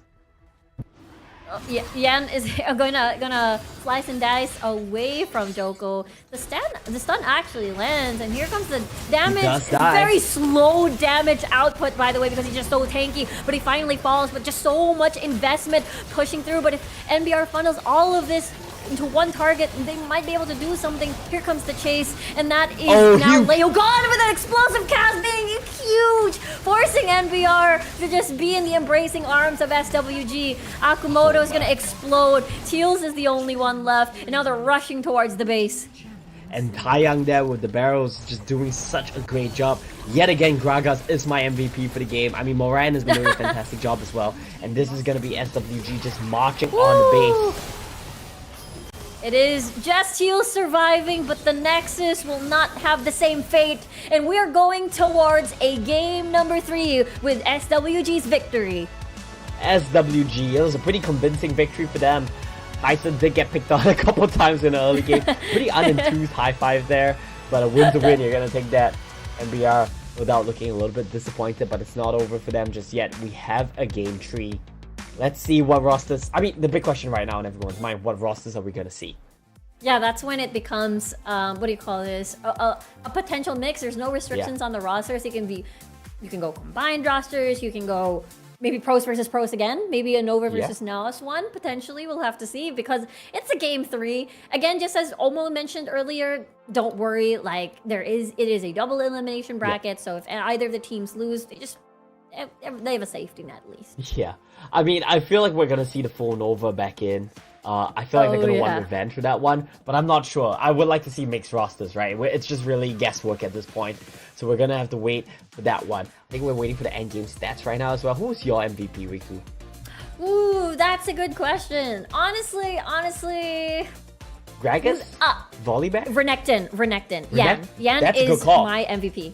Yeah. Yan is my MVP. Yes. Yan had like barely any support from his team, and he was just doing so much the whole game, putting pressure down on Leo Vio the entire time. That was great. Yeah, crazy, just a lot of impact all over the map. Like you cannot the rest of NBR is just forced to sort of make sure that Leo is safe constantly, therefore leaving mid and the rest of the map a little open for the rest of the team to just farm on their own. I mean, Moon was a huge victim of the mid and jungle duo, but it does feel like the transition to take advantage of that lead didn't go anywhere. Yeah, for sure. I mean, mid and jungle got a lead, but they couldn't really do much with it, and he's not a carry champion. Jace kind of got caught that one time in mid lane, and that was really the beginning of the end for his team. So it was a bit unfortunate there for the blue team. I'm always an advocate of not playing poke comms because it's so difficult unless like you are the better team for sure. So that was just a bit rough to watch. I mean, tanks are just so easy, you know, you just run at them, and it's all it takes. Yeah, I do feel like it makes me wonder at the pick and bans if the Ezreal Jace call was a bit too early. That means you can just pick tanks for the rest of that pick and ban and just mow them down. But let's take a look at the stats. Who dealt the most damage? Oh, it's BK7. It was Teals, okay. And Teals. Yeah. I guess that's why they go for the Ezreal. Exactly. Dealt the most damage, 22,000, 2k damage difference between the two, but it's just again when it came to the 5v5s rather, it was SWG just mowing them down. Yeah, I mean SWG just did a great job in the team fights. I mean Teals did do the most damage, but it doesn't really matter when the damage goes into the sponges of Gragas, Volibear, Renekton. A big question right now is really who's the MVP. It's okay. Ooh! Taeyang on the Gragas. Taeyang, you were right. It's the Gragas again for your I called the Gragas MVP. both times, so I was only right once. Exactly. Yeah, but on your personal MVP, you know, it's the Gragas again, and again, it's very understandable because no deaths whatsoever. One of the the starters when it comes to engaging in a fight with that explosive cast. Very, very effective. Really high kill participation as well. I think we saw like 87% there. I don't know what the last stat was, so don't ask me about that one. But the second one was damage, kill participation, and the third one was damage participation percentage. 1 damage participation. It was just basically everywhere. Roaming, very effective Gragas. It was definitely everywhere. But that is, game number 2. It is now a 1-1 situation in our BO3 series. I don't know what rosters we're going to be seeing, by the way, but remember, it is that, unrestricted roster, no restrictions this time around for which players are going to be heading over to game number 3. But I believe we're going for a short break first before we witness all of that action. So we'll see you after a few.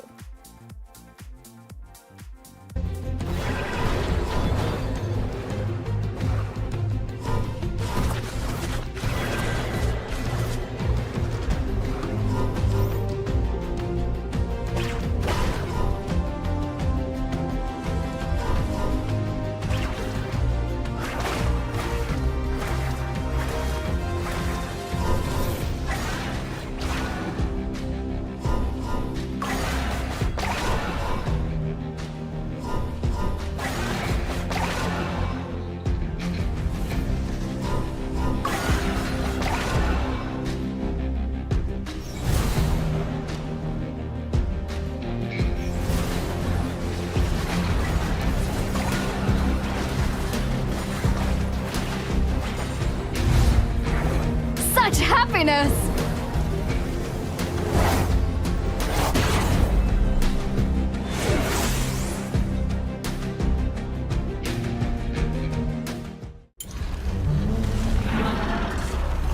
Name's Horn. No further pleasantries needed.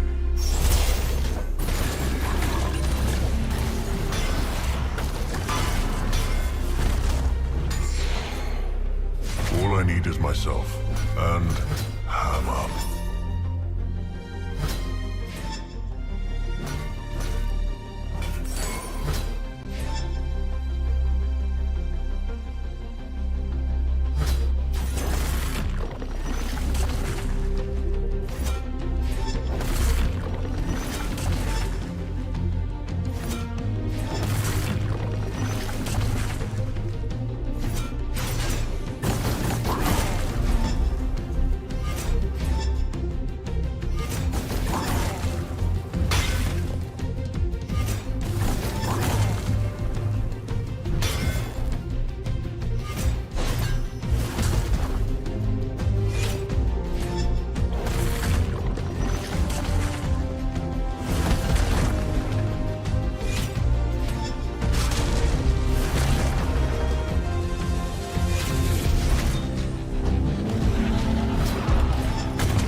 Nailed it.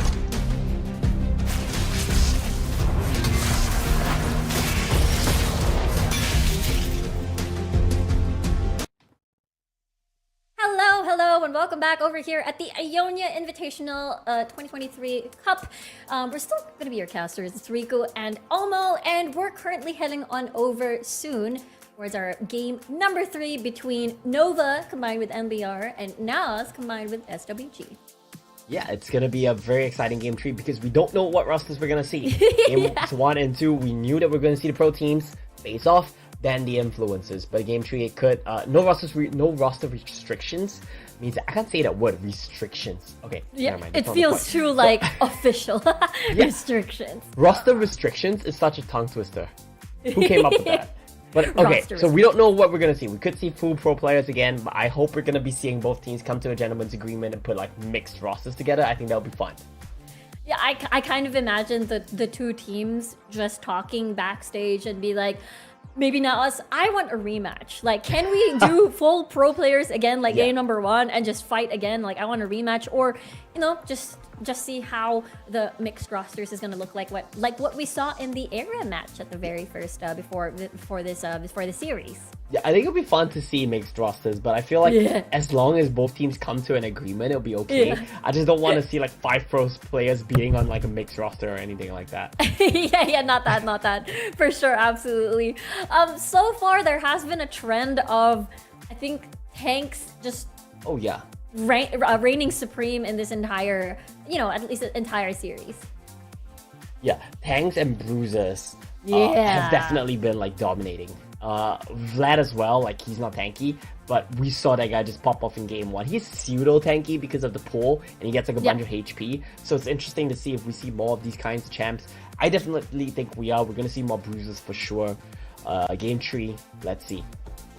Yeah, I think so too. Especially there is a big prominence of banning a lot of the solo laners that are a bit more on the assassin or squishy side of things. So what is left? Something that can set up for your team, something that can survive a little bit longer in some of these team fights. And there has been, I suppose, that trend that is leading up to that success on most of these games, on our 2 games that we saw so far. So we'll see what the trend is going to be. Now, earlier it was more defined, it was poke composition versus just a lot of tanky frontline.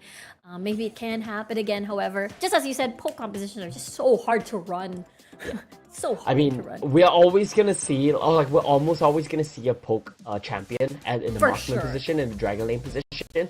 They're just so effective there, right? They just get a wave. They're always relegated to wave clear duty. But the rest of the map usually bruisers, fighty champions. Jungle as well, we see so many hard carry champions there that seeing a Jace come out in the jungle position is just something that I feel it's a bit difficult to pull off. You have to get such a big lead to pull you ahead, and then once things don't really work out, once you fall behind, a jungle carry is just gonna destroy you, or like a volley bear is just gonna run you down. So difficult. Yeah. It's really, really difficult, especially if any of the lanes, if you, well, I mean, Jace isn't exactly one of those gank champions for sure. You definitely want to keep farming him up to make sure that he's able to carry later on post the laning phase or maybe even the late game. But at the same time, it's just, what do you call this? Against the volley bear, it does feel like it was a very tough matchup rather against the volley bear that's just gonna run you down. Jace especially doesn't have a lot of escape tools. I mean, you have speed, but that's pretty much it. The best escape is just being really, really fast. Yeah, it was so fast. I don't even remember. Oh, this is the lineup. They're going full blue. It's the tryhard roster. It's a rematch. Oh, I'm happy. I want to see this too. Okay, it's full tryhard, guys. Here we go. I like this. It does feel, I'm imagining that they really talked about like, okay, bro, I want a rematch, bro. Like, let's do this. And it's just NAOS versus Nova once more. Love it. I love it. I feel like the influencers would be okay with it as well. Like, we really want to win. That prize pool is huge. We want to go to the upper bracket finals. Please do your best, guys. You know, like, let's try to get a win here. We'll leave it to you. Yeah. Our destiny is in your hands. And again, we saw when we look back at the first game, this was the exact lineup of game number 1, and it was just a bit of a recap. It was Nova that was able to take control fully of every single objective, and that is where NAOS had a difficult time. Yeah, but it was still a fun match, right? I wouldn't say it was back and forth. It was definitely Nova in the driver's seat for most of the game. But I like to see that game because NAOS had moments where they punched back, where they had moments where they tried to not play into Nova's game and try to do their own thing. A good example of that, of course, the Baron take. They knew Nova were going to get that one, but they had the Gwen just take the bot lane base turret down. I think moments like this show that NAOS have an idea of what they need to do to play out their game. Maybe if you change the draft a bit, ban the Vlad, have a better answer to the Gragas, it could be a much closer game. I think so too. I think it's making sure that you're able to survive any of these dragon or objective dances, and if you're going to form another 5v5 comp, able to find opportunities to initiate that fight. I think that's one of the biggest struggles that they had with their composition earlier. It was a solid composition. You know, they had the Ornn, they had what do you call this? The Lucian, the double marksman composition, and there was just a lot of damage. It's just that they couldn't use that damage. Double marksman into Vlad is always rough, huh? Yeah. I'm pretty sure it's gonna be banned. Yeah, and honestly, it's not just the Vlad as well. Like the Jax with the counter-strike is just such a good answer to double marksman. It just feels like maybe a bit of a rough diff there. Change things up and it might go better. Hopefully that is looking forward to see the pick and dance later on. And the Yone was also a very huge deal when it comes to the damage dealing part. Just dash in, and your marksmen are pretty much vulnerable if they're not in a proper position. It was just a squishy composition. So maybe we'll see a page taken from the SWG book, depending on the composition. Just ban it or pick a lot of tanks. That is true, but I feel like Vlad has a different angle into tanks where he just kind of like drain tanks you as well. So maybe just ban the Vlad until a better answer for him is found out. I think so too. Just ban the Vlad. Can't dodge the Vlad, bad hammer. You can't pull away from that one. Exactly. You don't have to deal with it if it's not in the game. So I think that's the best approach here. But I want to scooch over towards what do you call this? The Viban, actually. And the Viban was interesting in game number 1 because they wanted to play long as that solo farm carry composition, and Vi and Camille are one of the best 2 answers for that. But after they saw that Camille, they just picked a lot of carries.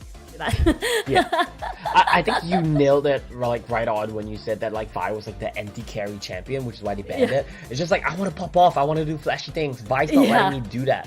So I feel like if you feel like you're the better team mechanically, you just get rid of these champs. It's a good call. Camille was interesting as well. I feel like he was trying to make things happen across the map, but just too little too late, right? Long the moment he hit level 5, he started looking for these ganks. Just to put pressure down, not even to get kills. Not even, what do you call this? Just joining the fights when he's available. Because he was very just being there, just being present, just adding into the DPS numbers. So hopefully, what do you call it? I don't think what the comp that we saw earlier was we got to keep long in check. It wasn't that anymore. Yeah. It was basically having to keep the map in check and the objectives in check. Keep everyone in check, right? I think in check from Nova. Exactly. Yeah, that's usually how it goes. We were talking about this a bit in the pre-show as well. You get a handle on Long. I think most people haven't managed to get a handle on Long, but even if you do get a handle on him, the solo laners then just take over, and it's just so difficult. Yeah, you just have to deal with so many people. You got Nian, you got Ize, just so many carries on the opposite ends of Nova, and it will boil down to how the laning phase will definitely progress. So you have more extra leeway, extra lead, so that when you meet in a 5v5 or a skirmish scenario, you will definitely need a lot of that advantage when you go up against Nova. And I believe in NAOS. I really enjoy this. I'm looking forward to this matchup. I believe in NAOS. Yeah. Go NAOS. Go NAOS. Yeah, I want to see NAOS do it too. You got a second chance. Your influencer team fought hard to bring you back to the third match. Let's see what you guys can do. Do them proud. Don't let them down. Yeah, exactly.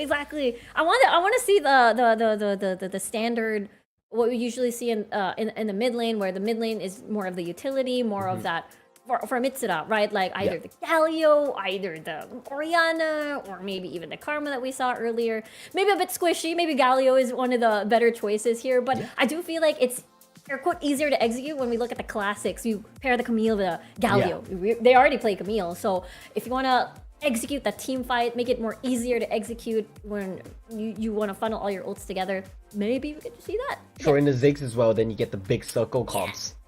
Exactly, that's true. Wow, and in a Jarvan too. Maybe that's overkill. Maybe that's overkill of the circles, but yes, the stage looks lovely. There's more like people watching the Ionia Cup on stage. Really cute tables, really cute energy that we have here.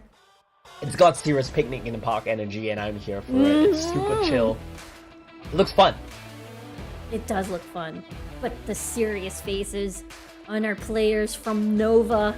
I want to make this on record a 2-0, at least for Ionia Cup. And earlier, when this day began, it was all smiles from NAOS. It was all smiles. It was chill. They were dancing. But this time, it's serious. We're tryharding now. Try hard to like the maximum level. We're up against Nova. Full tryhard, yeah. Full try hard. You lost against Nova earlier. You want to make the score even. And that's what we want to see, right? When we're seeing the pro teams face off, it's still two pro teams, two of the best teams in the world, facing off against each other for a big prize. Yeah, like he said in the trailer, like he is sleepy. He's just gonna nap through it all. He's has been having a pretty chill day.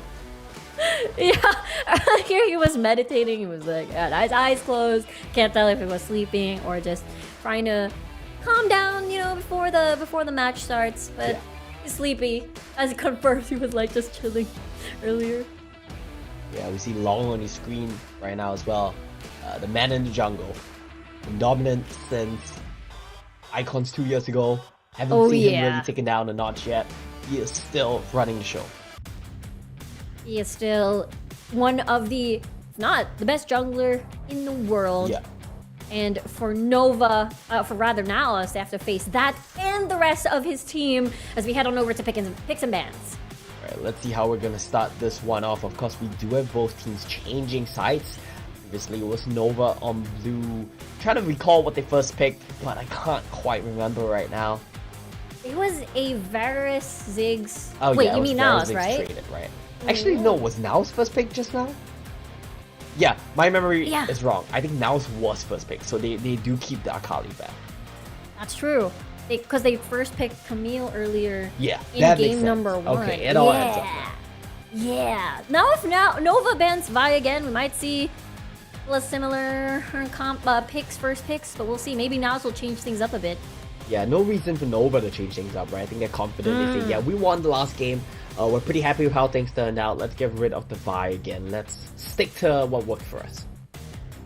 And meanwhile, for NAOS, the adjustments are in place. That's the Jax ban against Iza on the map number 1, but game number 1 rather. And look at this, the Camille ban. Interesting, banning the Camille themselves. What are they trying to first pick here? That's the big question right now. Solo carry? Yeah, I like this, banning Vladimir away again.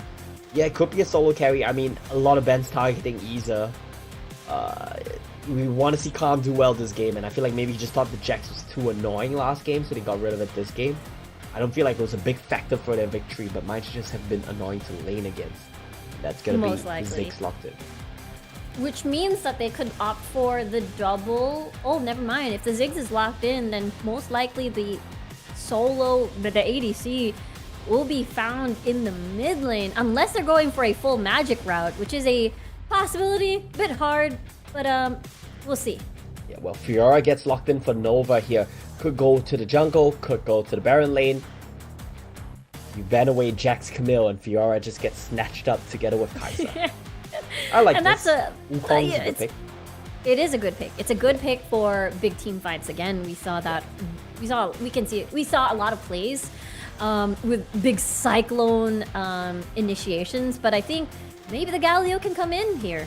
It's a really solid choice.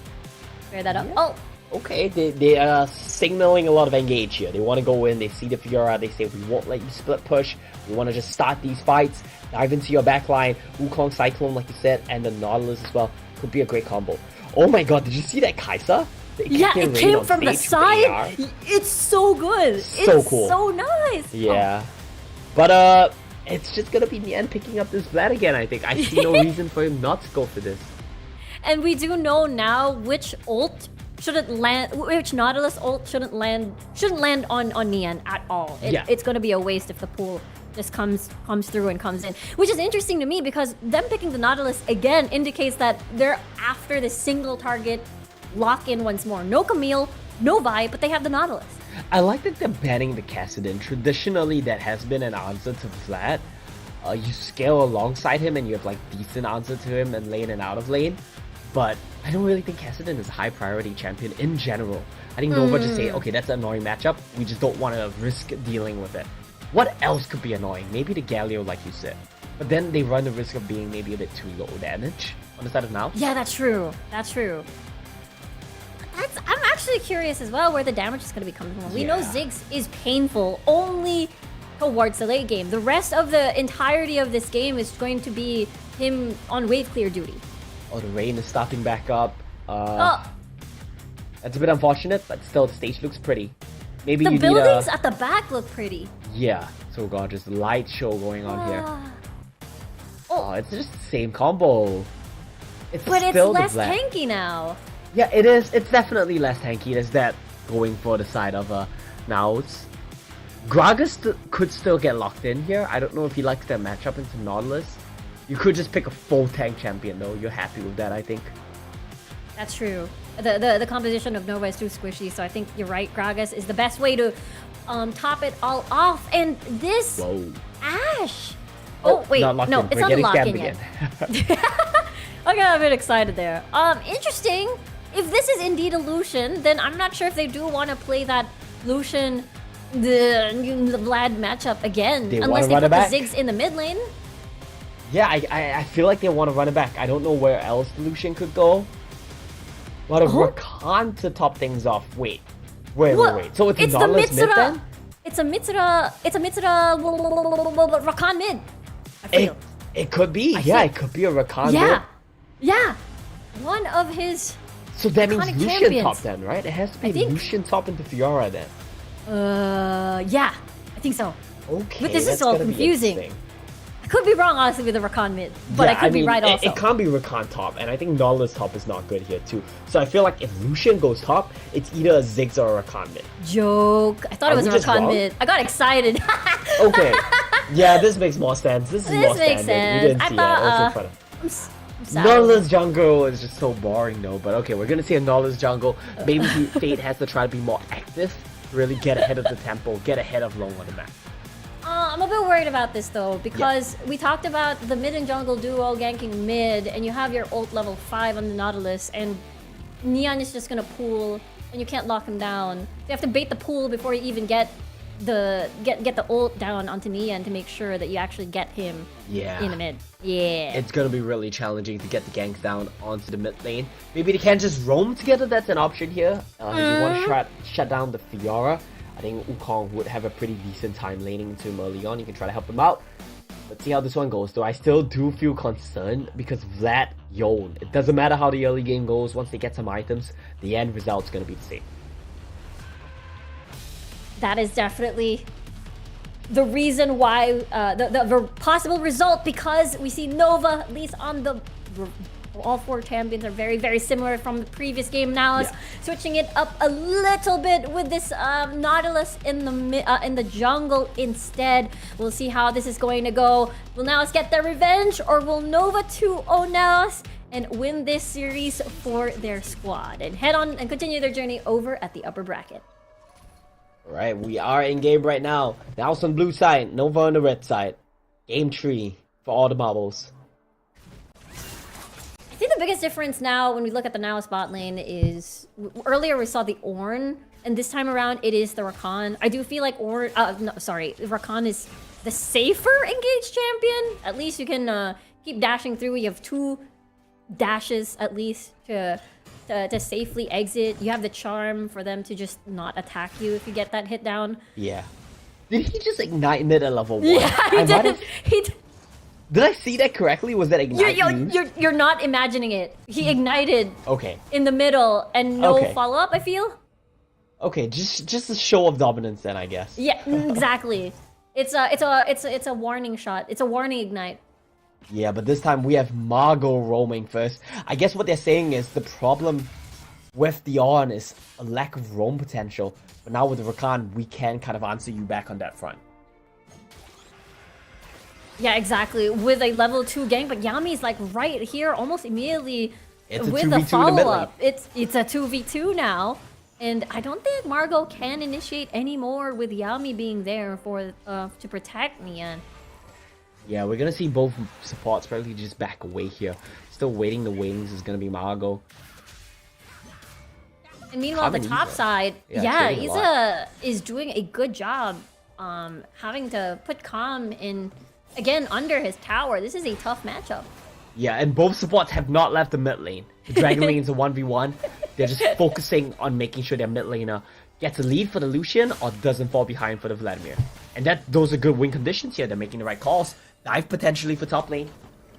Yami is just roaming around across the entire map. He went towards top, and this is an easy execution. One more auto attack, and Iza and Yami rather. Oh no! Wait, the W, the knockup didn't hit. No, Margot wanted to get a kill onto Yami and set up for Mitsura going on top, but it didn't happen. Not quite enough. Not landing that one there is quite unfortunate for the side of NAOS. But of course, that does come down to the 1v1, right? You ban Akali, you ban Jax, and he still gets a lead. Iza still wins the 1v1 with the Fiora. Honestly, such a scary top laner for sure coming from Nova. Just so consistent overall, no matter what champion he uses. And we'll get to see now. Oh no, Yami is it a pause? It's a pause, I think. Unfortunate. We're gonna see a pause here just when things were starting to heat up. That's one thing I like about the pro games as well. The tempo is so fast. The tempo, the tension, the way that they were trying to match each other and one-up each other in rotations. It was it did feel like the trade was going to happen earlier, but the knock-up unfortunately didn't happen, so we'll have to see now where the exchange and the trade is going to go. Oh, I like this on the screen right now. We see the diagnostics process going on. That's so cool. Yeah. That's awesome. So they're still checking what's going on. Let's see who called for the pause there. Let's try to sort this one out. And we can take a look at the venue a little bit. The mini games that you mentioned going on still right now. Yeah, you get to take photos for the cosplayers. You get to do the punching bag thing. Yeah. You punch the punching bag. And you get a score. And Iza fans, Nova fans on the crowd right now. Nova fans definitely having a very good time. Eating good for sure. Oh, for sure.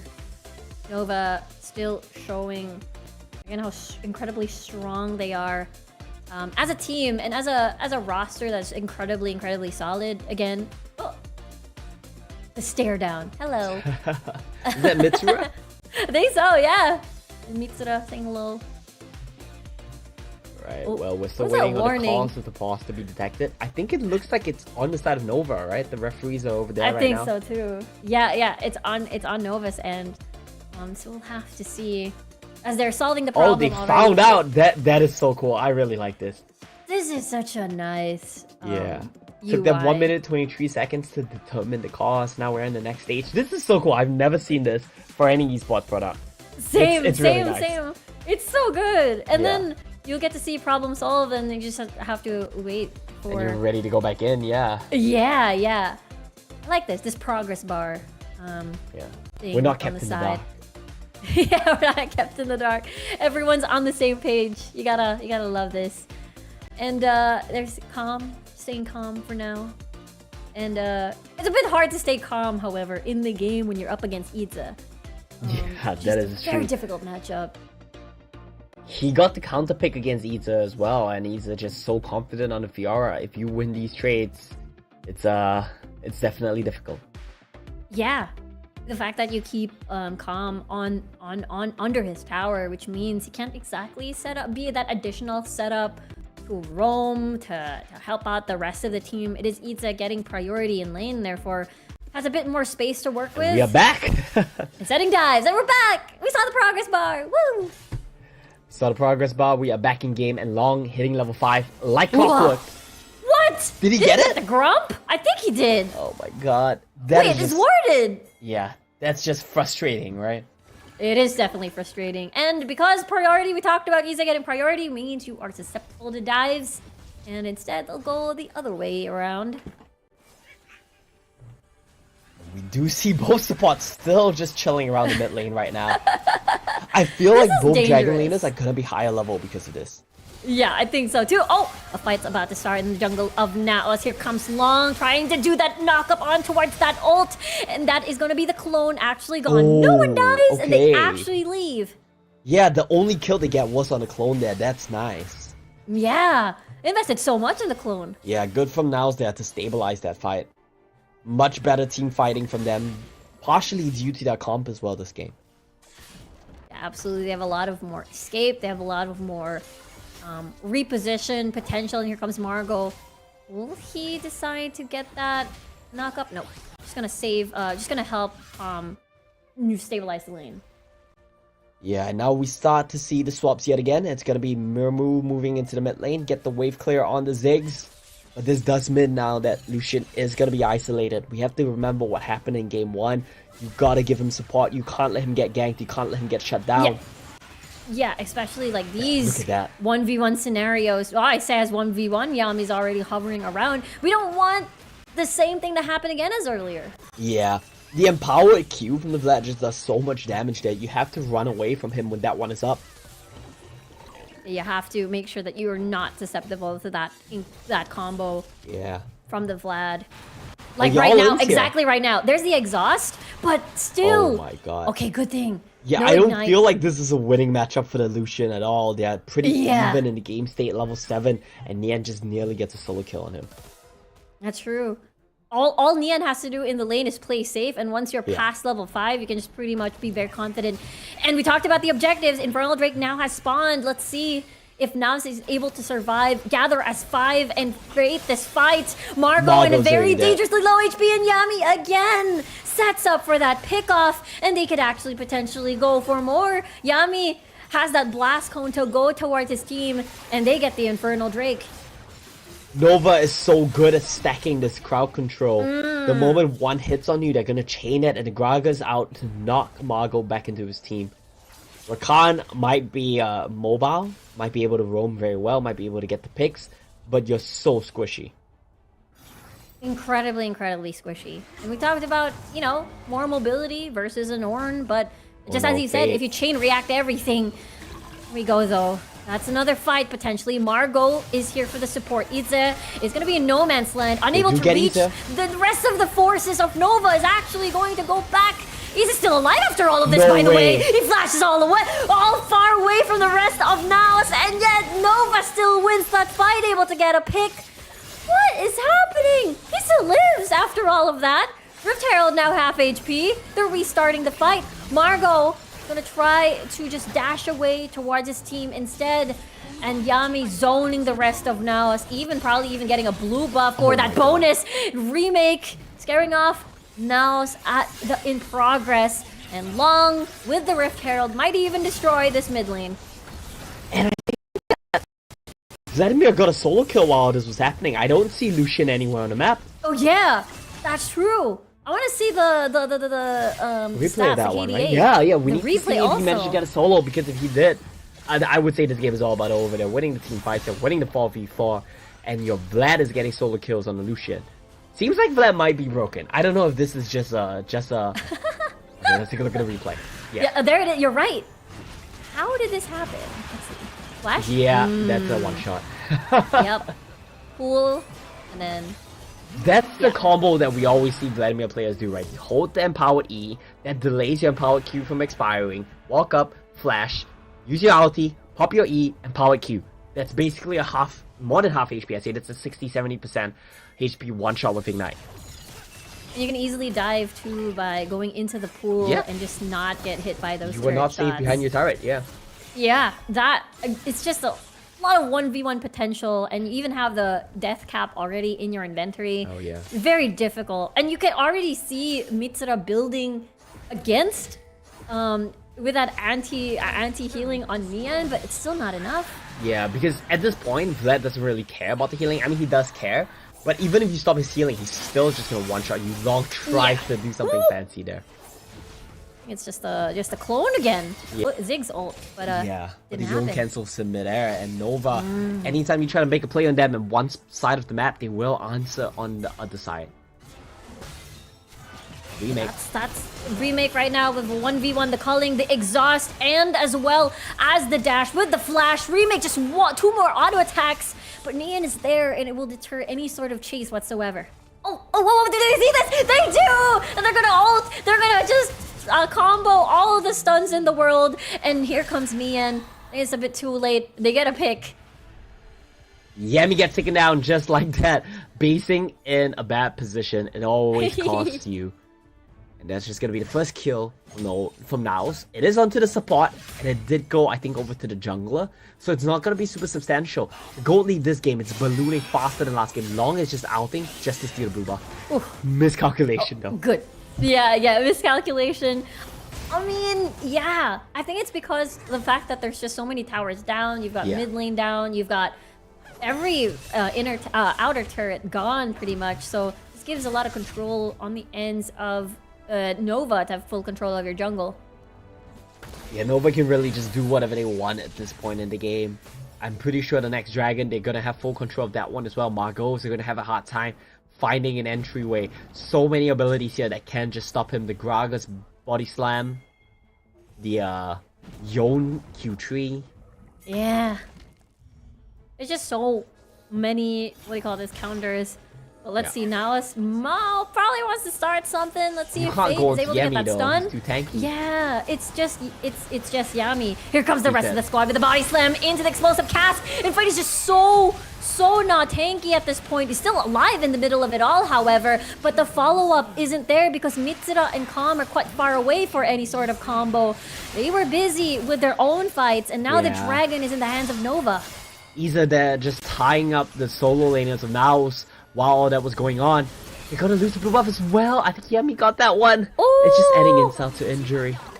Ooh, yeah, getting the dragon, the ocean drake, and now they got the buffs, that's why the gold is ballooning up so Yeah, fast. they can't even get the jungle camps in their own jungle. It's so rough at this point in the game.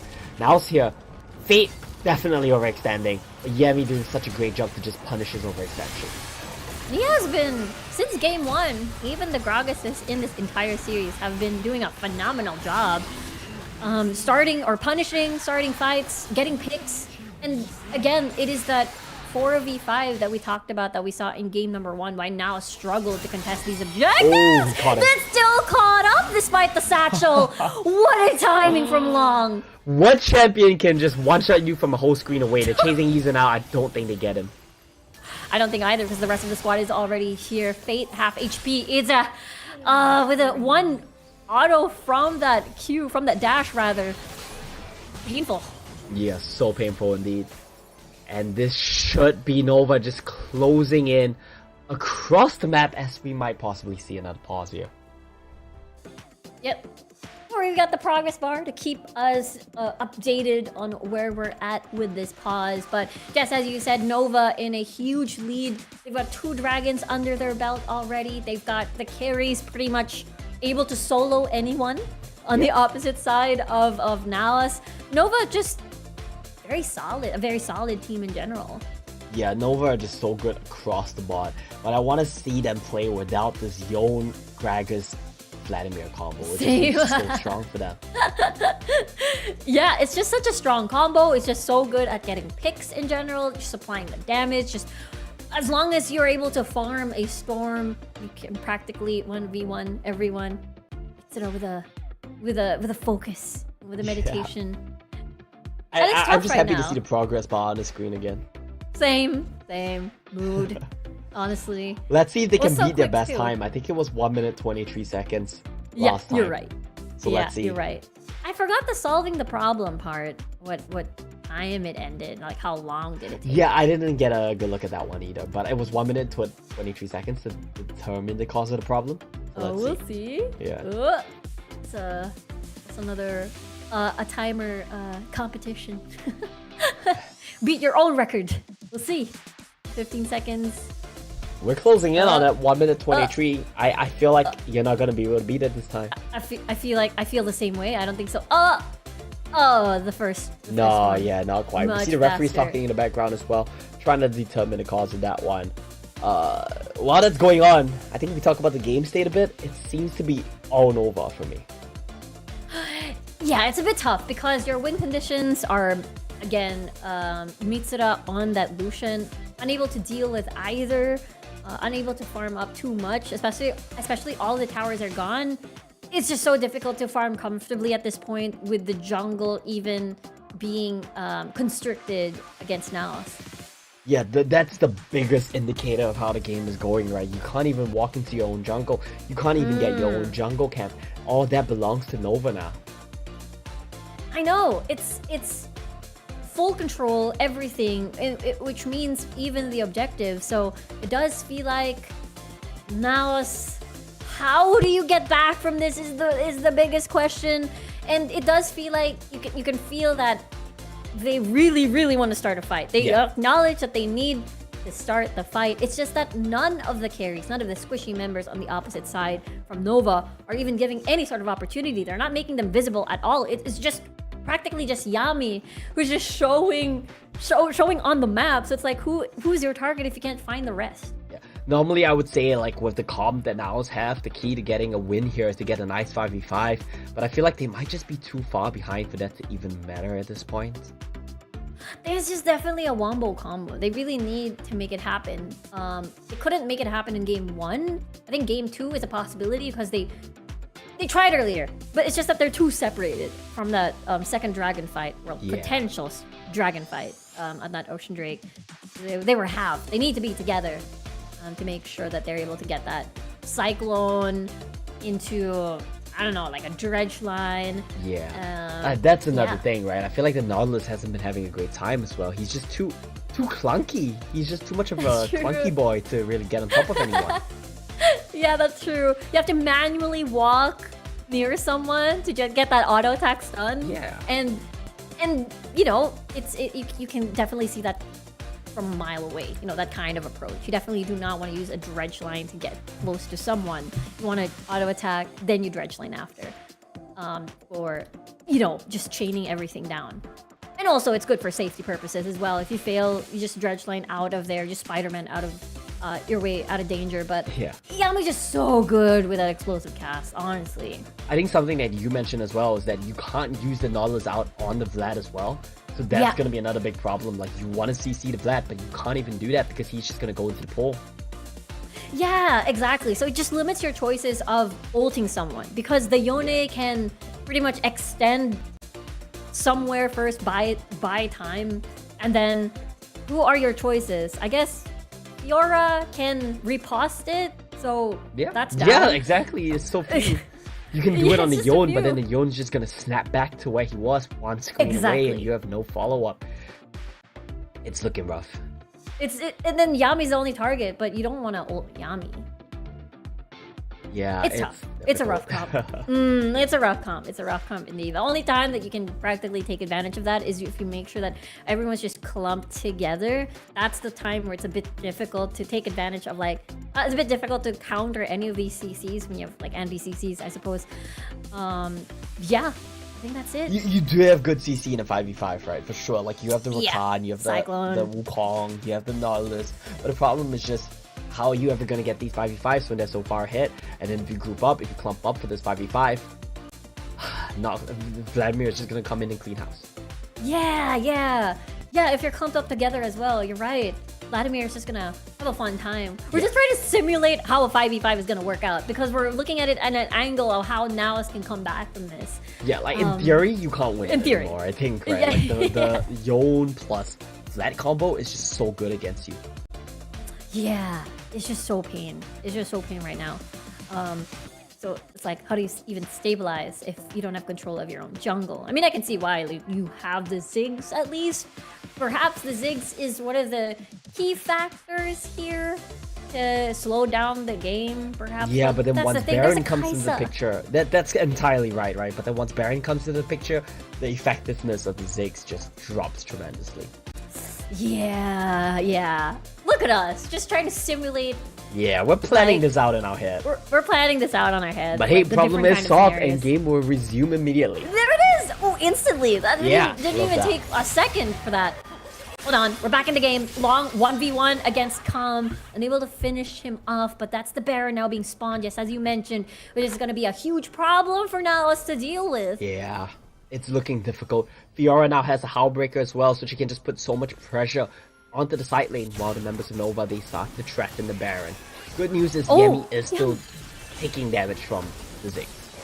Yeah, it's taking a lot of damage, but also zoning away the rest of NAOS from this Baron.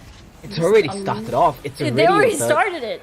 Yeah. Yeah. This is gonna be quite fast, especially if Remake joins this, but Yami's still busy doing this body slam onto the tankiest member. A start has now began. They let go of the Baron. Good Now fight. it's back to full HP. They just decide to fight instead. Here comes Neon in the middle of it all. Just a lot of damage exploding. NAOS has to run away. They have to go. They have to run for the hills. And they just dash in, and the Q coming from Remake finishes off the job. Mirmo and Mitsura, the only one left. A lot of low health targets, by the way. I think this is doable if they focus their damage. No, but the stun just prevents Mitsura and Mirmo to deal the damage that they needed to trade.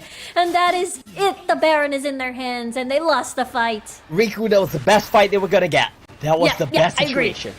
Long I this agree. is out, and they still couldn't win it. That's rough. Nova, the way that they deal with team fights also is just so clean in general. They just use their low health targets, low health members to try and bait you, but they know how to just really like play around again these members. They definitely understand the dynamic of these team fights so well. We look at how this one starts off. Long just goes in to put in pressure, misses, and is zoned out of the fight completely. It starts to look good here. But once Nian gets into the backline, puts his out down, everyone has to run. Same for Iza, the Vlad, Fiora combo just threatens the backline so much they have forced out of there. Yeah, it's just so good. Nian just diving into everyone underneath when he went towards the pool and just dealing a lot of damage. And when he get up, whew, a lot of burst damage coming through. And the Baron now spawned. Margot, he has to run away from this one. No. I think he can. There's nowhere to run. He does so much damage. Auto attack. Just casually auto attacking. Yeah. Okay, it's brutal. It's unfortunate. Now Yeah, Baron picked up. They're gonna get another dragon. Mitsura, nice sidestep. Nice sidestep, but the body slam doesn't matter. will hold him down. Yeah. And that's the tower gone. Even in the mid lane, we can see Fate trying to slow this down. But there's just too much coming from Nova at this point with the Baron and just a lot of damage. And the Baron as well. They're knocking on towards the Nexus door. There's the Ziggs ult at least. They remove Itze from the picture. Here They comes wanna Calm end as this. well. They want to hold on from this, but look at Long just diving through, dashing through, 1k HP on towards the Nexus, and that is gonna be game. We have the team of Nova combined with NBR winning the series and heading on over and continuing towards the upper bracket. And that was really just all Nova. This was more dominant than game 1, which we didn't think was going to be possible. We said change up the draft, NAOS might make it more competitive. But they changed up the draft and Nova just looked even better than they did. I really think the Vladimir is just too much. Yeah, get rid of that champion. It's Too so much. strong. Insta-ban. The Yone in the Insta-ban. hands of Long as well, he can just do so much with it. He can just be so aggressive with it. Yeah, he can just 1v1 anyone. He Yeah. can just farm in the jungle for the entirety of the game and then comes out like, I don't know, 20 minutes, 15 minutes later and just can deal with pretty much practically anyone on the ends Yeah, of NAOS. he can deal with anyone, and it lets him deal with anyone from such a big gap as well. From a screen That away, too. he jumps on top of you. There's nothing you can do. There was even once he used the ultimate to try to steal blue buff. He missed out on that, but it's just about sending the message at that point, right? Yeah. These champions work so well for Nova, and they just made full use of it. They did, and even if they were trying to, NAOS was trying to ban some of the big troublemakers from game number 1, like the Jax. They tried to remove the Jax, but Yitzhak also still is so effective on that Fiora, providing healing for the team and also additional damage and pressure at the top lane. And again, it's Nova. Nova has one of the best formulas in Wild Rift, or Yeah, to they've win cracked Wild both, Rift in general. for sure. Yeah. It really just comes down to like the roaming support, playing an engager, playing a team fighter. Your jungle farms plays a hard carry. You're entirely right. They have cracked the code, and then your solo laners just play things that are fancy, that can make plays, that are strong in lane, and they did such a tremendous job of it. They did. It was just so clean. It was very by the book. It was very straightforward. We practically saw a similar story on what we saw in game number 1, despite the change of certain picks in certain lanes. It was still pretty much Vladimir, Nian winning. You know, if the mid laner rotates towards the bot lane to push that wave, it's still them winning that lane, Nian winning every single time against Mitsura, and as well as the objective fights before the pre-objective dance, if you will. They always win this, Nova. Yeah, they are just way ahead of you, and I think it's just so hard to walk into them. Because your lanes are losing, you're always down resources, you have to sacrifice things. When you walk into the river, they're always on top of it, they always get to pick on you, they always get to engage before you are ready. It's just so difficult. And speaking of lanes as well, you mentioned Nian won every lane today. He got a lot of help from Yemi to do that, but he still managed to do it. And I gotta say, Iza has been on top of the ball as well. He's been solid and winning his lanes where he needs to too. I agree with you there. Like, he's just such a stable rock at the top lane. I don't think he needs any assistance at all. So I'm curious to see what the stats look like for our post-match, because it is Nian again. We're not surprised here. Yeah, this Vlad just does so much damage in and out of lane. In a team fight, you see him just get on top of the back line, get on top of the Ziggs. You cannot run away. Miramu did do a lot of damage, but that's, you know, poke champions do that. It's pretty normal. Yeah. Yeah, you just try to funnel all of those bombs onto a single part of that area. But yeah, Nian was such a huge problem. I guess the jungle and the top lane that we see, but for MVP, it's Nian. Yeah. I'm not surprised. Yeah, it's just Nian again. That makes sense. The Vlad is just so dominant in his hands. I'm curious, however, if you do still feel like Yami is your pick for MVP on this particular match, or is it Nian? I feel like this time Nian did more by himself, so I think it's fine. I would give it to him as well. But I think Yami is in consideration both games for sure. He is just running the show. I agree with you there. Like, the way that he just zones the rest of the team, the enemy team against NAOS, against all of these objectives, and then he's like, okay, if you're not respecting my zoning, if you go near me, I'm gonna ult you, and we're gonna get a pick. So that has been like the winning formula so far. 100%, and he's been so good at getting these picks, as well as that, like, team fighting stuff. He's been doing very well in the laning phase. We talk about he's roaming, he's getting to control mid lane for Nian. He moved top lane to put so much pressure down onto the Wukong as well. His impact in this game is just tremendous. It's just so much. I mean, you practically own the entire Wild Rift with his roaming, and a lot of trust, by the way. So he left a Kai'Sa. It's not a Varus or a Ziggs. It is a Kai'Sa, which is okay because you're left in a 1v1. Not like Ziggs can do anything against that 1v1. So, you know, just a lot of trust for the rest of his teammates, and just a lot of like what do you call this? Really great execution. Like his presence is so valued in a Yeah. lot of these rooms. I like that you bring up the Kai'Sa as well. Remake just had like free scaling the whole game. He didn't do that much, too. but that's because he kind of didn't need to do much as well. His team was so on top of things.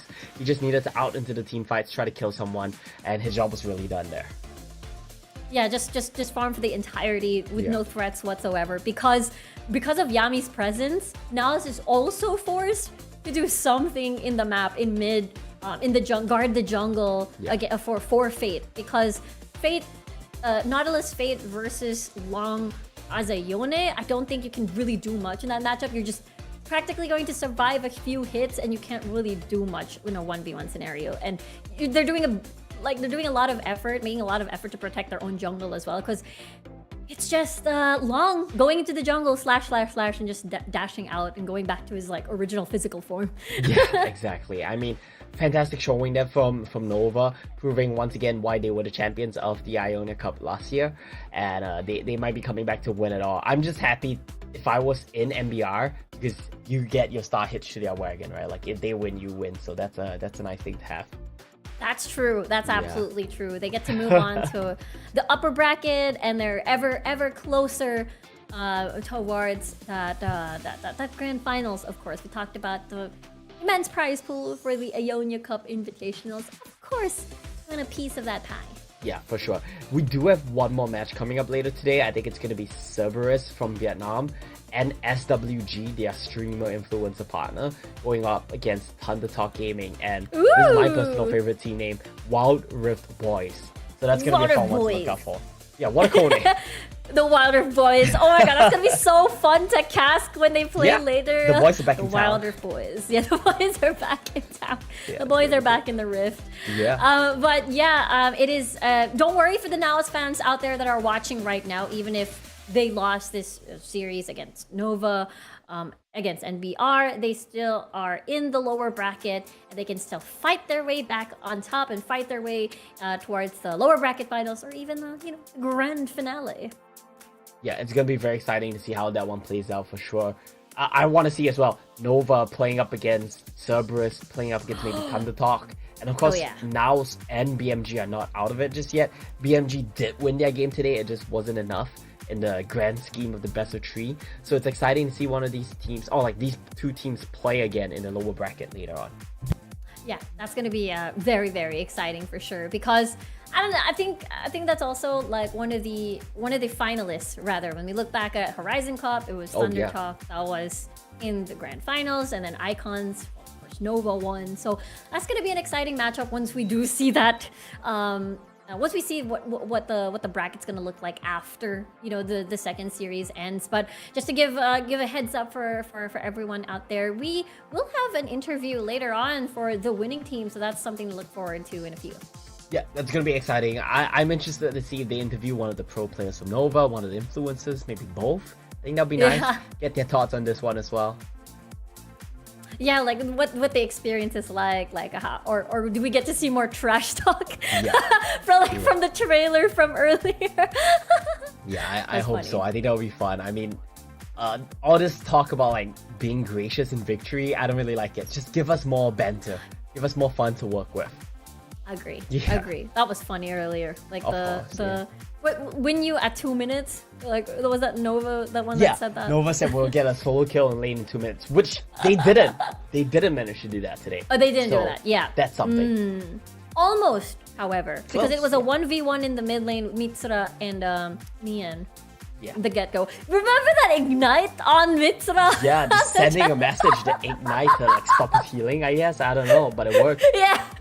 Yeah, just it worked. It was like a hello, I'll see you later ignite. It was good for the trade for sure. Yeah. It was good for the trade. Yeah. So there's a lot of fun things happening over here at the Ionia Cup, but again, don't fret. Excited to see, of course, NAOS tomorrow. I mean, whoever is going to lose on the second series of the day will be their matchup. So there's that, and there's a lot of things to look forward to over here, of course, for those watching from the comfort of their own homes. You'll be here for the next 2 days, right, Riku? Yes, I will. So make sure you guys tune in. You're gonna get more Riku casting for the next 2 days as well. That's gonna be fun. Absolutely. I'm excited to say the Wild Rift boys. At least I get the chance to cast the Wild Rift boys That today. too. Yeah. I'm glad to see all teams play today. That's gonna be fun. Oh yeah, that's true. Even if you won't be. Oh, let's take a look. Send it over on stage for an interview. NOVA+NBR 赢下了这场比赛的胜利，我们也是请到了上单选手 Leo 来接受我们的采访。接下来我会让他先跟大家打一个招呼。So please say hi to our audience. Hello, you guys. What's up, China? 他跟大家也是简单的打了一个小招呼。第一个问题可能想问到他，因为我们都知道巴西的很多人对于英雄联盟手游这款游戏是非常非常有热情的。那这回他们来到中国代表巴西，而且赢下了艾欧尼亚杯第一场比赛的胜利，想问一下他现在是什么心情 ？So we know people in Brazil they have huge passionate in Wild Rift. And this time you guys come to China and get this very first win of this tournament. So how's your feeling right now? Actually, I'm a little bit frustrated because I think in the first game we could do a little bit better. I think we got a little afraid, and sometimes we could be a little bit aggressive. So I'd like to thank Nova for carrying us today. Yeah, but you guys are very good. Yeah. Thank you. 然后我刚才问到他，然后他说今天这场比赛其实也是有一点小遗憾在的，因为他觉得在他们那场比赛里，他们应该是可以做到更好的，但是可能刚刚开始打比赛，觉得自己稍微有一点点害怕，所以说打得没有那么的激进，他们其实应该更激进一点的。但是最后他还是很想感谢一下 NOVA 带他们赢下了这场比赛的胜利。那第二个问题可能想问到他，是不是他第一次来到中国，他喜不喜欢中国，或者说怎么看待佛山这座城市呢？ So is it your first time come to China? Yes, my first time. Yeah. So do you like here? I love here. Everything is good here. And how do you think of the city Foshan? The city, I couldn't see that much because we were actually training very hard. But the little bit I saw is awesome. Very beautiful people, very beautiful country. Thank you for having us here. 他说他确实是第一次来到中国，而且也非常的喜欢中国。至于佛山的话，其实他了解现在不够那么的多，因为他们一直非常钻研这个游戏嘛，先要把比赛打好。但是他觉得他感觉佛山这个城市景色也特别好，而且人也都非常的 nice， 他非常的开心。那第三个问题是，其实我们很多的观众可能对于 Leo 选手都没有那么的熟悉，所以说在第二局比赛的时候，他当时选择了一个盖伦嘛，然后我们也想问一下，那盖伦是不是他自己比较招牌、比较喜欢的一个英雄呢？ And some of our audience they are not very familiar with you. And about that Garen pick in Game 2, is Garen your favorite champion? He's one of them, definitely, but they focus a lot of metal on me, so again, I didn't have much choice. I have to play with Garen. Ben pick face right? Yeah. 他说盖伦是他很喜欢的一个英雄，但只是他喜欢的之一。至于今天为什么会选择这个英雄，是因为在 ban pick 的时候，其实很多人都非常的针对他，最后他已经不知道该选什么了，所以最后只能选出这个盖伦。那第四个问题是，其实，在咱们这回的比赛里，有很多不同类型的队伍，咱们有主播队，有专业的队伍，而且又有我们的手游解说队。那这么长的时间以来，他有没有和他们做过一些训练赛？对哪支队伍的印象会最深刻一点呢？ So did you do some scrims with other teams? Yes. And which team do you think is the most impressive one? Definitely Nova. We play with them this week and they are awesome. We can't even see the game. When we saw, it's over. They are very good. Yeah, but you are also very good. A little bit. 他说，其实对于他来说，印象最深刻的一定是 NOVA， 因为在这些天的比赛里，他和他们在做训练赛的时候，每次可能他觉得比赛刚刚开始就已经要结束了。NOVA 这个统治战局的能力非常非常的强，他觉得 NOVA 非常非常的厉害。然后我说他们其实也是很优秀的队伍嘛，但是他自己说，可能一点点吧，觉得自己还需要努力。那最后一个问题就是，其实来到这里，然后觉得可能我们很开心可以看到6位选手站在这里。那有没有什么话是他想要对观众说的呢 ？So last thing, is there anything you want to say to the audience? First of all, I would like to thank China and especially Fushan for having us here.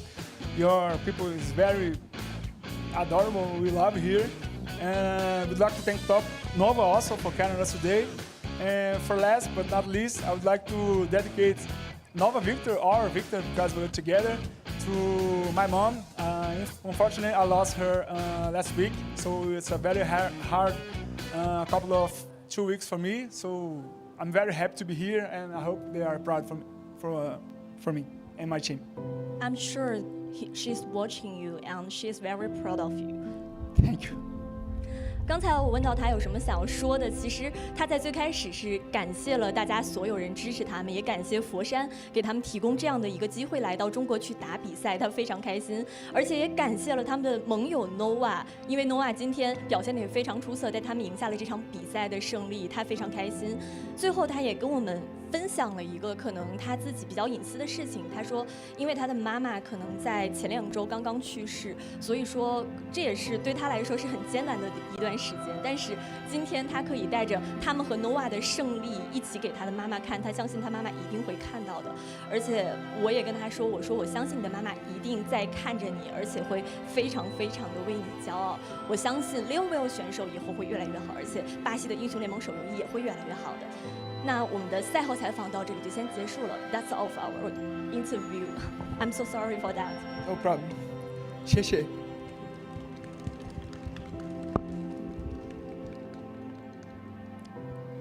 Truly, we are so sorry for that. Do your mother know that you love Wild Rift before her death? Yeah. He knew. He supported And me. she's always supporting you? Yes. I'm sure you're going to do very well in the future. Thank you very much. 对，因为刚才看到 Leo 选手其实心情也不是特别好，然后我又跟他简单聊了一下，可能问他妈妈之前有没有关注到他在打这款游戏，然后他说他妈妈知道，而且一直非常非常的支持他。那我们也相信 Leo 选手一定会前途光明。那我们的赛后采访到这里就先结束了。That's all for our interview. Thanks for joining. Thank you. Again. 谢谢。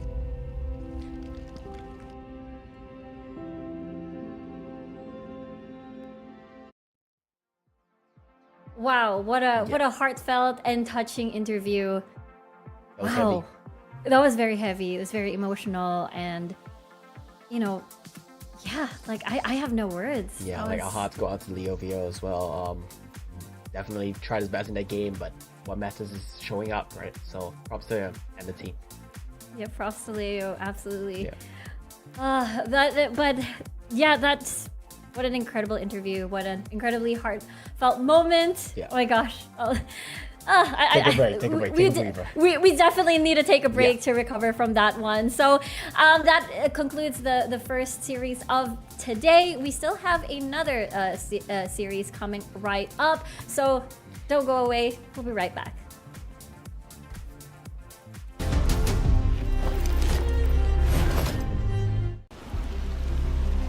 I've got you under my skin.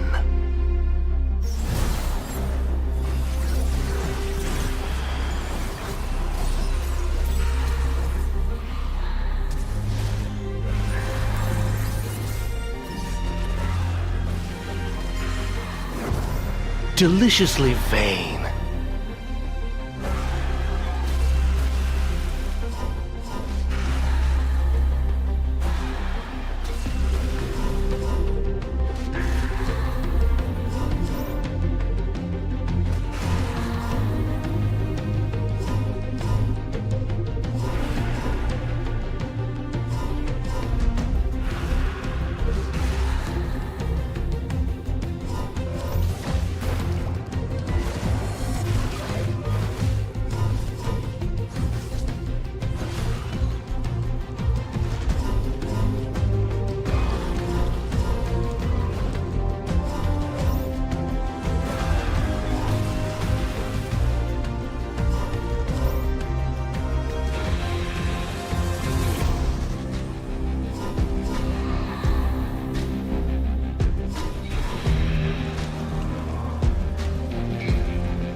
A draining exercise.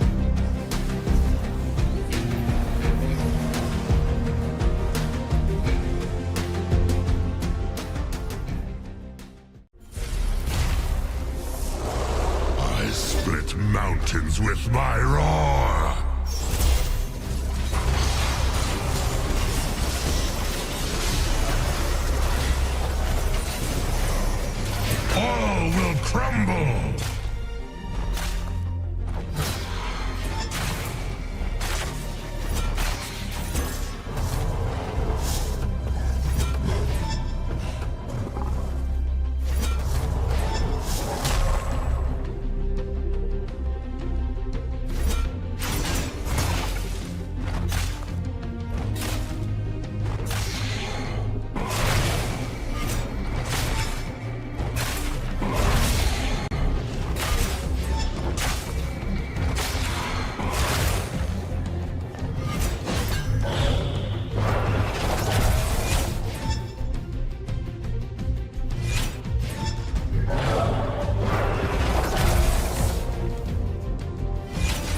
因为我刚好已经你留下风景花落泪如雨，因为不想分离。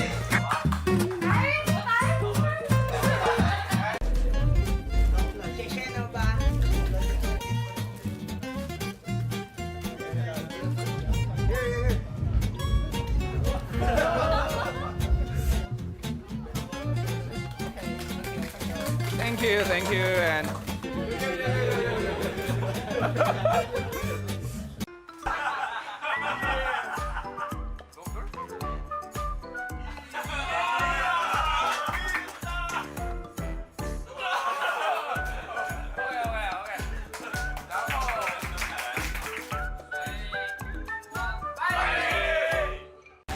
英雄联盟手游艾欧尼亚杯精彩时刻。本期第5名是来自 TTZ 的阿卡丽团战直入后排斩获3连破，前手刚斩一9桶，后面杰斯要被留，交个闪现求保佑，要把你俩一起收。阿卡丽不讲武德，跟闪还想再追，青钢影最后通牒将其留下，想为队友争取时间。孙武标记2段跟进，再接大招。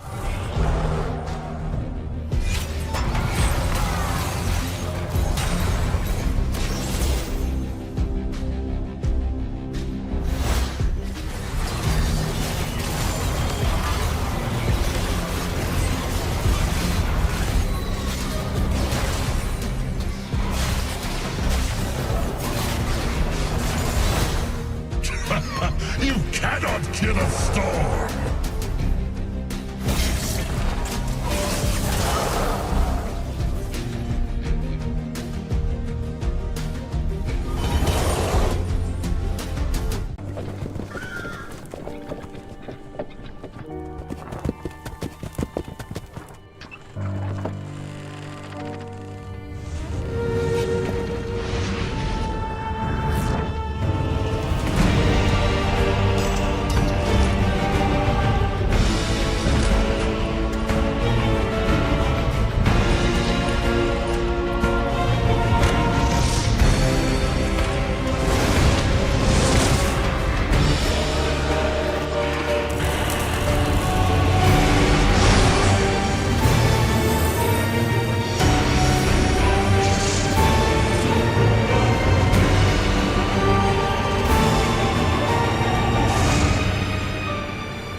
I need only 3 weapons: water, muscle, mind.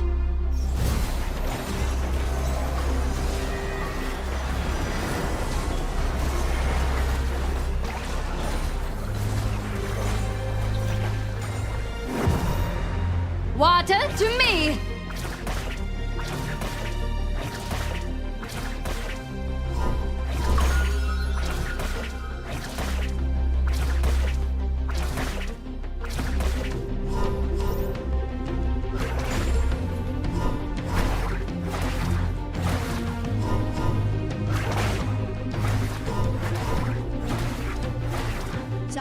位选手在此之前有接触或者了解过我们的减脂文化吗？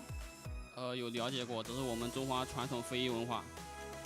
Okay, before we start, we are having a question for you. So this is your first time to China, right? And have you ever heard about Chinese paper cutting before? No, I have never listened about it. It's experience. It's my first time, and I am very excited to try it out. Very excited, yeah. 那 Emerald 选手也是说，他此前呢，可能在来中国之前，也对于我们传统的文化可了解的没有那么多，然后这也是他的第1次体验，所以他现在也非常的激动。哦，那也是非常期待我们2位选手的表现啊。那其实在此之前呢，我也是想问一下我们的减脂老师，关于我们南海减脂的文化有什么渊源吗？我们佛山减脂已经有800多年的历史了。它最早期的话是在宋代，那最旺盛的时候就明清2代，是的。哦，真的是非常非常久远的历史。那能够在我们艾欧尼亚杯的比赛场间能够领略到这样的传统文化，也真的是非常让人期待的。那话不多说，我们现在减脂所需要的工具呢，都摆在各位的面前了，大家可以拿起来，跟着我们的师傅开始学习啦。As now in front of you is the tools that you're gonna need for your paper cutting. Yeah, you can grab the paper and the graver, and you can start your paper working. 那师傅来给我们展示一下吧。好，那我们手上拿到了就是我们的工具，这些工具就是小刻刀跟小蜡板，都是我们自己打磨的、自己制作的。对，让我们刻的时候呢，它就是手像抓毛笔一样，刀尖向外，刀微向着自己。那就是这个按着这个模板，白色线跟黑色线之间，我们就是运用这个小刻刀去刻。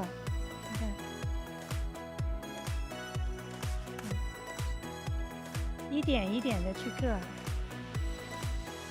看起来很精细，感觉很不容易啊！感觉对我们2位选手来说也是蛮大的挑战。是的，主要这个项目感觉就考验那个手稳不稳。平时我们都是在桌子上操作的，今天有点难度。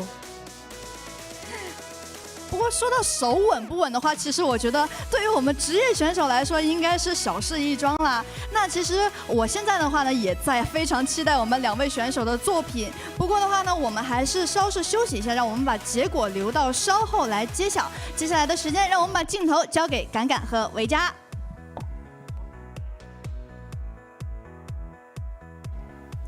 Hello， 大家好，我是维嘉。Hello， 大家好，我是你们的百变少女周敢敢。大家其实都知道佛山是武术之乡，那接下来这个环节也叫做至高之拳。我们邀请到了阿库波托和一泽来进行挑战，大家先跟镜头打个招呼吧。Please say hi to our camera. Hello, hi. 一泽呢？Hello， 大家好，我是 NOVA 的3男一泽。那咱们可以看到，这个先介绍一下规则啊。目前我们面前有一个沙包，一会儿就是说2个选手都会戴上这个拳击手套来击打沙包，显示的数值越大，也就说明他们得的分数越高。So we all know Foshan is very famous for its martial art, and the next part is called Supreme Face. We have invited Akuboto and Ize to take this challenge. And you can see the sandbag in front of you, and each of our players will put on a pair of boxing gloves and hit the sandbag. The larger the number is, means the higher score you get. 所以要不然先跟2位聊聊天吧，再开始。确实，我觉得在开始我们的挑战之前，得先问一下2位选手一个问题，就是平时有没有这个拳击的爱好呢？只有跳舞的爱好。就那你觉得说，我觉得其实跳舞的人他们的核心力量一般都蛮好的。那你觉得你今天能打多少分？我比较尖比较好吧，主要是。OK， 那么我们看一下另外一位选手。So did you try boxing before? No, it's my first time. Very first time. Very first time. And I know in yesterday's rehearsal, you reached a very high score, like 5,000. Remember? Yes, I remember. So do you think you can do even better today? I will try it, but I can't guarantee. OK， 我刚才问他说之前有没有试过拳击嘛，然后他说的是他从来没有，这是他的第一次。那我也知道在昨天彩排的时候，其实他打出了一个非常高的分数，大概是5000多分。我问了一下他今天有没有信心可以打出一个更高分，他说他一定会努力的。那接下来就让我们进行这场比赛吧。先请2位选手就位，开始我们至高之拳的挑战。每个人只有2次挑战机会，看看谁能击打出更高的数值。Now please take your places for our Spring Face Challenge, and each player will have 2 chances to see who can get the higher number. 来吧，有请我们2位选手上台。阿库巴特第一个。哦，跃跃欲试。我先帮你刷新一下我们的机器。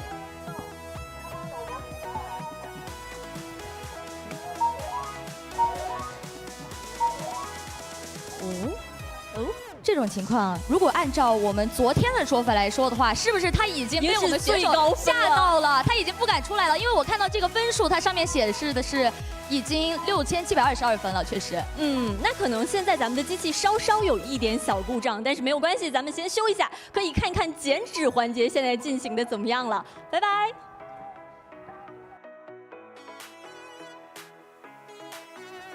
好了，欢迎回来。那我们的减脂作品也已经是完成了，让我们来依次看一下2位选手的作品吧。那 you can show your work to our audience and the camera。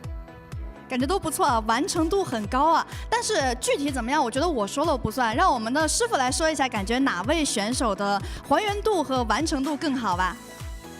他们都做的挺好的，他们都做的很好，因为第一次体验，有一点点就是很平常的。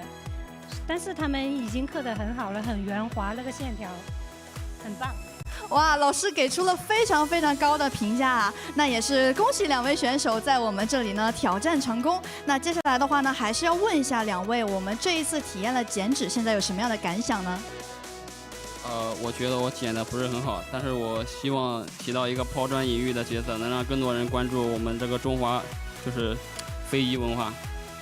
哦，说得很好。So our chief just gave you a really high score, and it's a good work for your first experience. So, can you share your feeling or your experience with us? It's very hard, but I am very happy. It's cool. 那这个其实，在制作过程中，我也是感觉到确实是有难度的，但是做出来的成品确实觉得非常的漂亮，然后也觉得这是一个非常酷的东西。是的，2位选手都说得非常好了。那也是希望通过在我们电竞与传统文化这一个结合的这一环节呢，能够让更多人关注到我们的南海减脂。那也是再一次感谢2位选手。我们这里呢也是准备了南海有礼精品礼盒来作为2位选手的体验奖励，也是再一次感谢我们2位选手的参与。来，这是给我们2位选手的哦。好，那也是再一次感谢2位。其实今天的体验到这里的话呢，就全部都结束了。也是再一次感谢2位选手能够来到我们的。但其实我们在结束之前，对吧？我们还是要先看一下那边前机的小伙伴，他们的游戏进行到哪一步了，对不对？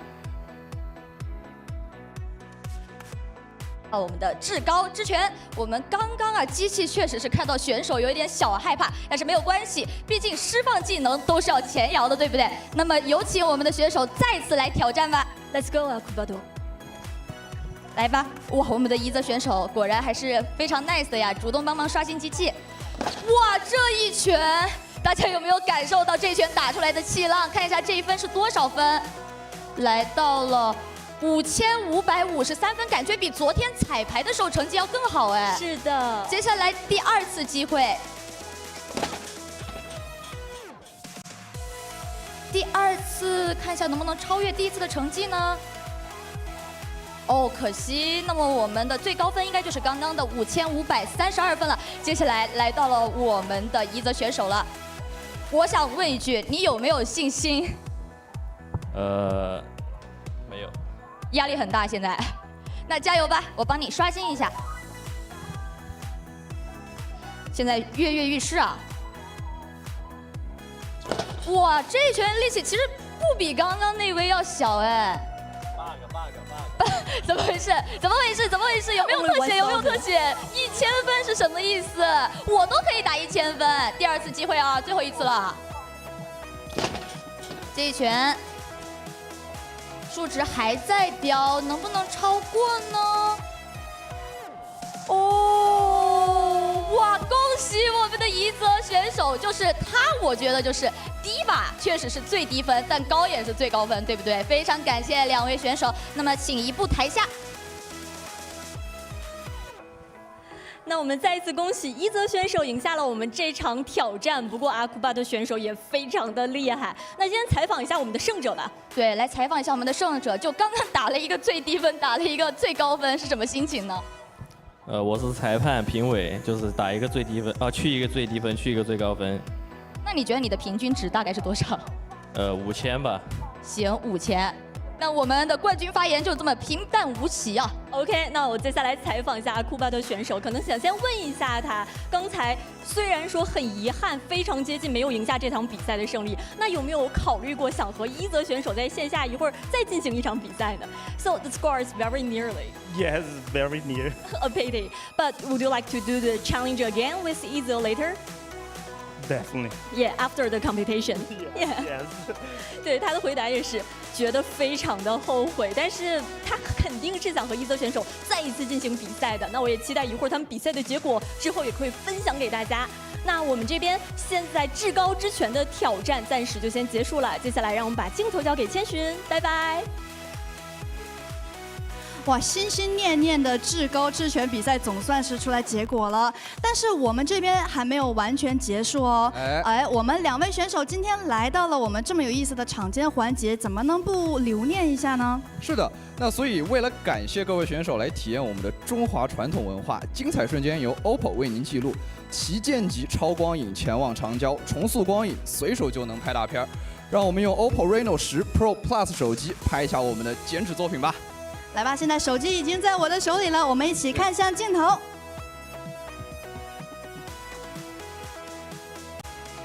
哦，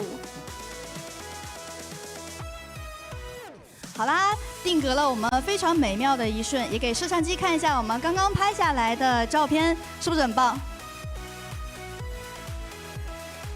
啊，有点近视，没关系，我会一会儿把照片发给你的。发给你，好，回去好好端详。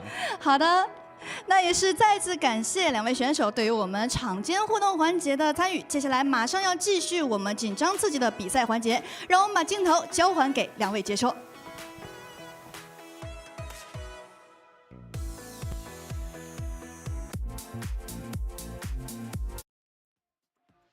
And we're back, everybody, over here at the broadcast. It's still Riku. Together with me is Omo, and we've concluded the first series of the day, and it was Nova coming up on top. And now we're heading over to our second series, which is going to be Thunder Talk combined with the Wild Rift Boys versus Cerberus, Saigon, and BMG. Yeah, it's gonna be very exciting for sure. I'm hyped for it. I hope you guys enjoyed the games going on before this as well. The venue looks super cool. We're starting to see a crowd get in there after the rain has kind of petered off a bit. It's cool. I like it. Which was your favorite game? I like the punching one, right? It's like a... Me too! I like the punching one. It was so fun. Yeah. I think, if my memory serves me right, I think it was Ide that won the punching thing. Seems like it. Yeah, seems like Ide won it. So yeah, punching like, you in lane difference. As well as punching you out in a punching game. It does feel like such a top laner mini game to do. That makes sense, yeah. It does make so much sense. But yeah, the first game is done. The mini games are done for now. Now it is going to be Thunder Talk versus combined with the Wild Rift Boys versus CES and BMG. We're still currently at the upper bracket, and again, whoever wins this will get to face the combination of Nova versus NBR. Whoever loses this, however, will head down to the lower bracket to fight SWG and NAOS. So let's take a look at the lineup here for Thunder Talk first. Yeah, it's gonna be Sin, X-By, Z, that's a familiar name. Soil, Ooh. and SMY coming in for Thunder Talk. I only recognize the mid laner, but still, Me too. that's a big name. It is definitely a big name. I do remember Z, one of the, of course, retained rosters from the very old Horizon Cup lineup, where he is the Z plays like a top laner in the mid lane. But let's take a look at their teammates. Of course, it is going to be the Wild Rift Boys over here. Wild Rift Gotta say Boys, it you like got that. D, Aiding, Nighty, Yufan, and Cat. I love the Wait, squad. I think because Cat's he a has the easiest name. caster. Yeah. Who? D? D is gonna be a fun name to cast. Yeah, that too. And their opponents, of course, very familiar names Yeah. at the Cerberus lineup. Oh, you gotta love them. Such classic names. I'm a big fan of this lineup. I like them a lot since their foray into WCS. Akano, Genza, BMM, Y1, and Taku. I think minimal changes, maybe just the jungle. I feel like the rest of the names have remained the same. Of course, their teammate's gonna be BMG.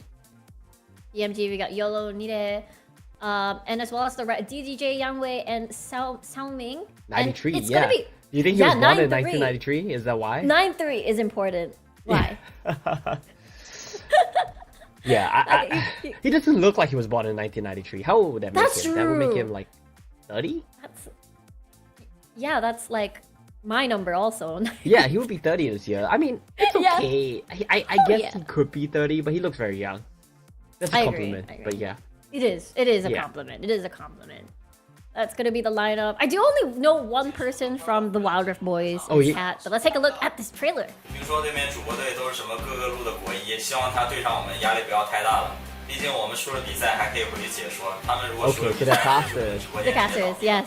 Số áo mấy lần qua thì gấp đôi mình. Nhưng mình thì đánh hay gấp đôi. 我的双倍也不过是18，并不能超越我。建议你还是去学一下数学吧。 What? 选手给我小心点，我待会又给你们打红了。你的垃圾话跟你们一样了。听说主播们都喜欢做一些秀操作的即兴啊，这次我们就大发慈悲送你们一个同事。 With all these maps. Yeah, too much math. 双边安全线把它下来的一点跟你买。跟我对位，你还不够格。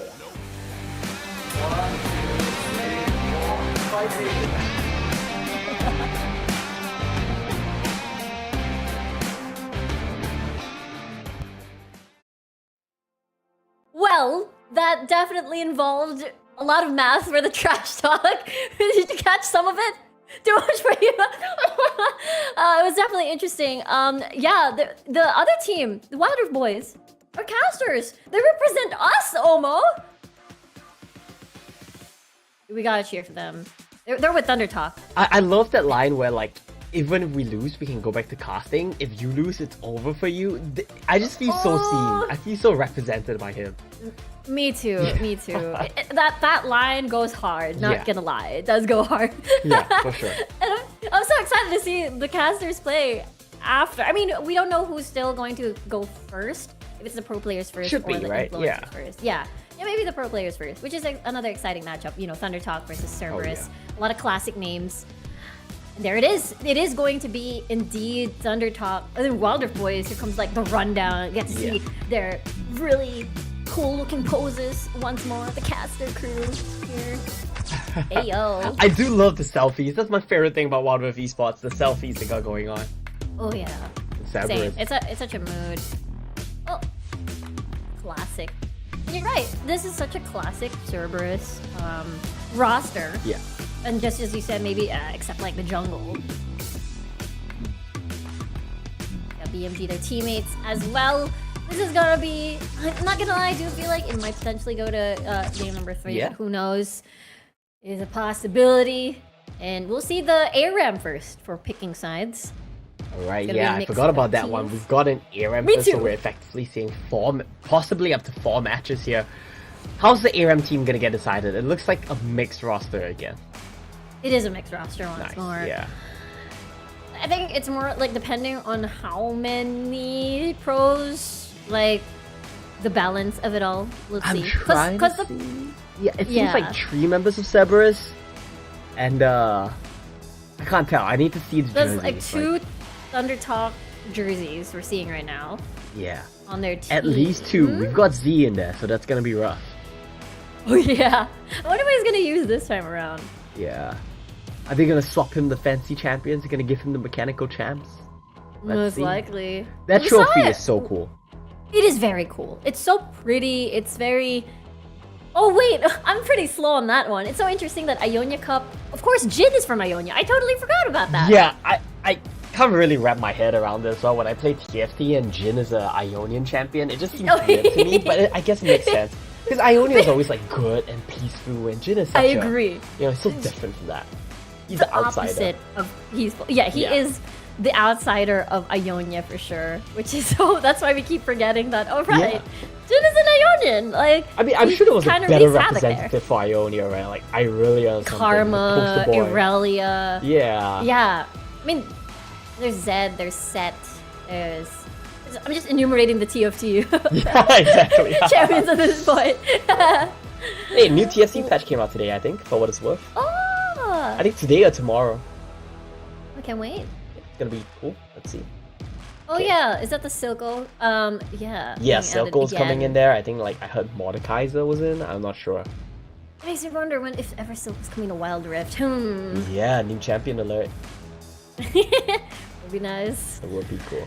I don't know, like, what abilities would Silco have? I feel like he's just too immobile. It's gonna be like another Renata, you know, I feel? It's a Renata. I do feel like Renata is like our Silco, Yeah. but playable Yeah. in League. Yeah, yeah. They would have Does very have the same similar vibes. skills, I feel. Alright. Very. Oh, there we go. We're heading on over to Aram to decide side selection over here. Whoever wins, they've got priority. So we'll have to see now. Look at this very aggressive Duck being super aggressive, just reeling people in with that Darius. Oh, but wow. here comes the retaliation as well coming from Soil.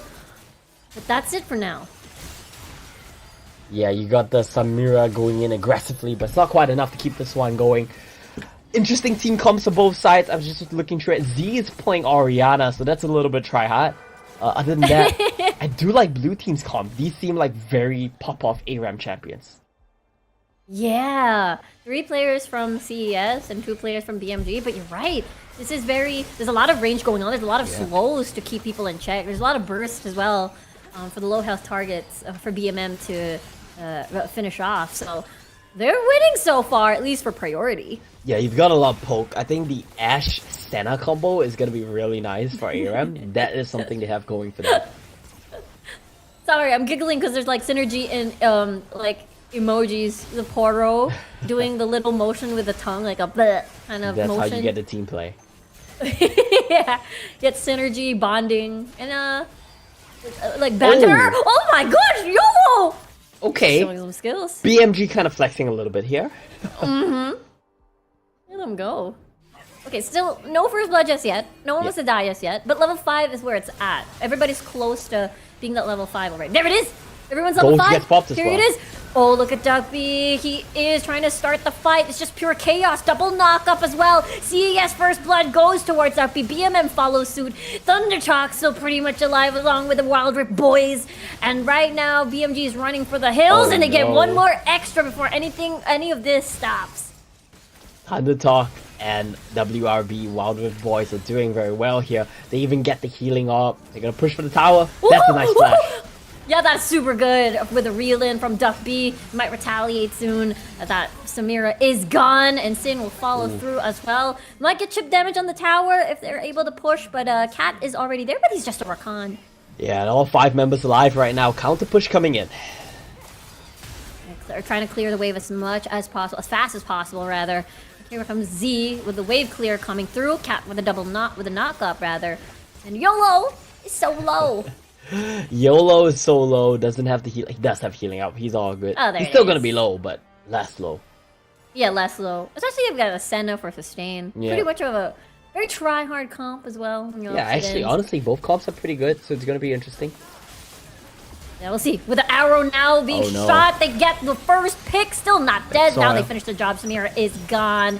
And here we go. YOLO as well will follow suit. BMM trying his best to just deal a lot of damage from the back line because then Thundertalk won that one. Yeah, this Jax Oriana combo seems so strong. Samira got one shot there, but if not, maybe once she gets outgoing, she can be a very dominant boss in ARAM as well. What is that's a lot of damage. Yeah, BMM diving right through, gets the dash, gets the kill, and is safe for now. But Sin also has a dive of his own, and he even goes for the second. What an execution coming from Zin. Now that's pretty worth. Flashy points for you. Yeah, very flashy indeed. Second flashiest play of the game after the Camille snowball into hookshot combo. Oh yeah, absolutely. That's the second. We're keeping count now. And now it's a 3v3, so we'll have to wait 5 before we see another 5v5. Yeah, we're gonna be waiting a while. Well, maybe not that long. Both teams are coming back. Long. Once outs are available, they should be trying to look for something. This is a very different Aram from what we saw earlier, where it was very clear cut who was knocking down the towers, but here comes another engage with the Crystalline Arrow. Yufan still pretty much alive now. He is gone. 4v5 situation now in favor of CES. Duckbee just getting a lot of sustain at this point. And there's the dive. So Soil is gone. And now it's a 3v5 situation. Still no one dead on CES and BMG. Not quite enough there from Soil. Didn't have the damage. Duckbee is doing so much of these hooks. Just a big impact with a very big survivability rate on the ends of the red team, and they'll knock down the tower. They might even get this heal and deny that away from the Wild Rift Boys and Thunder Talk. Yeah, Thunder Talk and the Wild Rift Boys starting to fall behind, but Soil! Look at Soil! Soil is doing a lot of work and a lot of sustain as well. Getting the triple kill. BMM though will remove him from the map, and BMM gets a double kill at that. Yet again, not quite enough damage from Soil. He comes in but can't quite follow it up. Yeah, I thought it was a goner already. We're still able to get that 3 kills. Wow. Yeah, just close enough. Pops the Conqueror, gets the healing down. BMM so slippery. Very slippery. No one's able to hold him down for sure. Yeah. Here comes the rest of the squad. We'll be seeing a fight part 2, part 3. Ghost just gets popped because there's no tower. ZZ. Yeah, exactly. Oh my god, this combo. They're very far forward. It is such a crazy combo. Yeah, it really is just the Ash Arrow into the Darius hook, and that just seals the deal. Yeah. If you get a snowball at that as well, it's just so... The gap close is just too quick. And well, right the now, CES BMG combo is starting to look good here. Yeah. It's incredibly strong. The composition is strong. They have a very solid... Very straightforward win condition, I suppose, to start these team fights. Ooh, doesn't hit BMM, so I'm not sure if they have an idea that someone's there. I guess they have to assume that someone is always there. Yeah, pretty much. I like that it's BMM as well, the slipperiest one. Yeah. Always starting a fight, then going inside your cloud. Yeah. And then boom. Z and Sorrow have to be really careful not to die because they need to be the carries of this team here. They gotta be careful with the arrow, and that's up right now. DYDB can start fishing. Both teams are so cautious. They are. They really want to make sure that they win side selection here. Yeah, I guess. Or it's just their try-hard spirit, try-harding in Aram. Probably that. Ooh, they gotta be careful. Just as you said, Zin would be a vulnerable target for that arrow, Ash Arrow. Yeah, Zin is probably... Honestly, I feel like they have ways to dodge away from the Ash Arrow. Samira can just block it. Jax can just jump away, so they should be kind of safe here. But CES and BMG are putting so much pressure down on the map. Oak's not landing, though. Yeah, they do have a lot of sustain on the ends of CES with Genza on that Senna. So the poke, even if it's not as painful, but they get to heal everything back up. Oh, they're impatient. They want to go. They're going in. Let's go. Here's Cat with a double knockup. That's actually huge. Sin diving into the rest of CES, but will flash away because he is not winning that fight. And look at this. BMG, CES are leading the charge. They even get a heal on top of that. Soil is now on ult mode, and he's able to deal a lot of damage and clean up on the ends. And CES is gone, and BMG is gone as well. Soil just flashed in there to take them down once. He got the S stacks on his passive to get the ultimate down. So strong on the Samira. Once you get into the backline, you can just clean up. Yeah, that was... Especially if there's no threat, if all of the key ults are already gone. Don't tell me. Yeah, they're getting all the ults executed as well. Not yet. Yufan won't be able to. That's so sad, but everyone else does. Ooh, what? That's insane. Yeah, that's a big value play there. But the gold is even. Gold is even. Now space is a Oh, little no. bit even here. And that was a QSS being used by Yeah. Cat. I believe That's nice he's of just it. going to be the shield. Yeah, That's a it's good going to buy. be the shield for the arrow. Goodbye. But Cat just says goodbye. They're not respawning yet though. This could be super minions for the red team if they manage to get this turret. 2 seconds on Yifan. It looks like they might manage to hold. Yeah. I And feel we like are it's back even to on a the stalemate. towers. It is back to a stalemate. They're almost similar HP bars on the 2 towers. But this might be a fight soon. hook. There's the reel from Duck B. But they decide to retreat, so there's no fight just yet. Yeah, it's just onto the Jax, not really the target that you want. Yeah, absolutely. You don't want that in the middle of everything. You just stun the entire clamp of Yeah. members of BMG and CES. That's too risky. The Santa Shroud is so nice for their comp actually. You don't know when the Darius is walking at you to try to hook you. Yeah. You just need to sync that up with the arrow and it would be such a good combo. The mystery adds to the tension Yeah. for the Wild Rift boys and Thunder Talk. No one wants to do the first move just yet. I do feel like BMG and CES has to do the first move. That's how they've been winning these fights so far. Yeah, let's see if they manage to get an arrow onto a vital target again. QSS is being picked up. Should make that much harder. Well, I say QSSs, but it's just 2. But those are the targets you want it on. And it's on Samira too, so you can go in, look at towards going in. Cat. Where is the shockwave ball? There it is at the double knockup.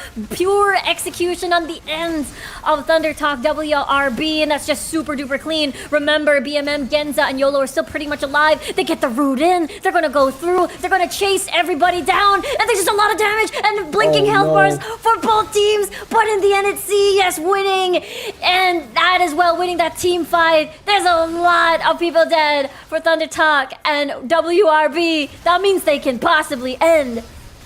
They're definitely gonna get the inhib. The shield is so big, but they've got a pretty big wave. Maybe they can end actually. Yeah, I think they can do it. 9 seconds for Cat and Soil. They can try to fight back. They got but this. They got this. Do they? Do they? No, the creep wave No, died. mini wave! Someone The needed to wave! tank it. Ah, There's a new wave. I feel like they could have done it. I feel like they could have Yeah, done I it. think so too. I think so too. Oh, wow. This could be a potential comeback from Thunder Talk and Wild Rift boys. It's gonna be so hard. They have so much ground to clear. That's fair. That's also true. I mean, it was pretty even, so they can try to even out the odds. It was so close. The team fight was so close. Yeah, it was really, really close, but it was so clutch for CES. I think the Senna healing is honestly doing so much for them here in these team fights. I agree. If Genza is pretty much alive in these long drawn fights, they don't have the health advantage. WRV and Thunder Talk. Oh, root though. Oh, you rooted the second person. Oh, good thing that was just Cat. Well, now time to talk. They're being aggressive. They're trying to look for something. They are. They really are. And Stuckby leading that charge again with his pull. He's gonna pull in Cat. Still no good QSS. engage. Double, triple knockup actually. BMM on the backline, just ruining everybody's time with the end of the Sar's Wild dead. Rift boys. But at the same time, the backline of CES is still pretty much safe. And well, Xin going golden. They're cleaning up Slate. 3v2 at this point. The chase commences. They have a lot of chase potential with the Shroud, of course. And the Flash will not help Xin at all. And they have different targets because they know that they can handle everyone from WRB and Thunder Talk. And that is it. CES BMG will get side selection. That is a huge win for them.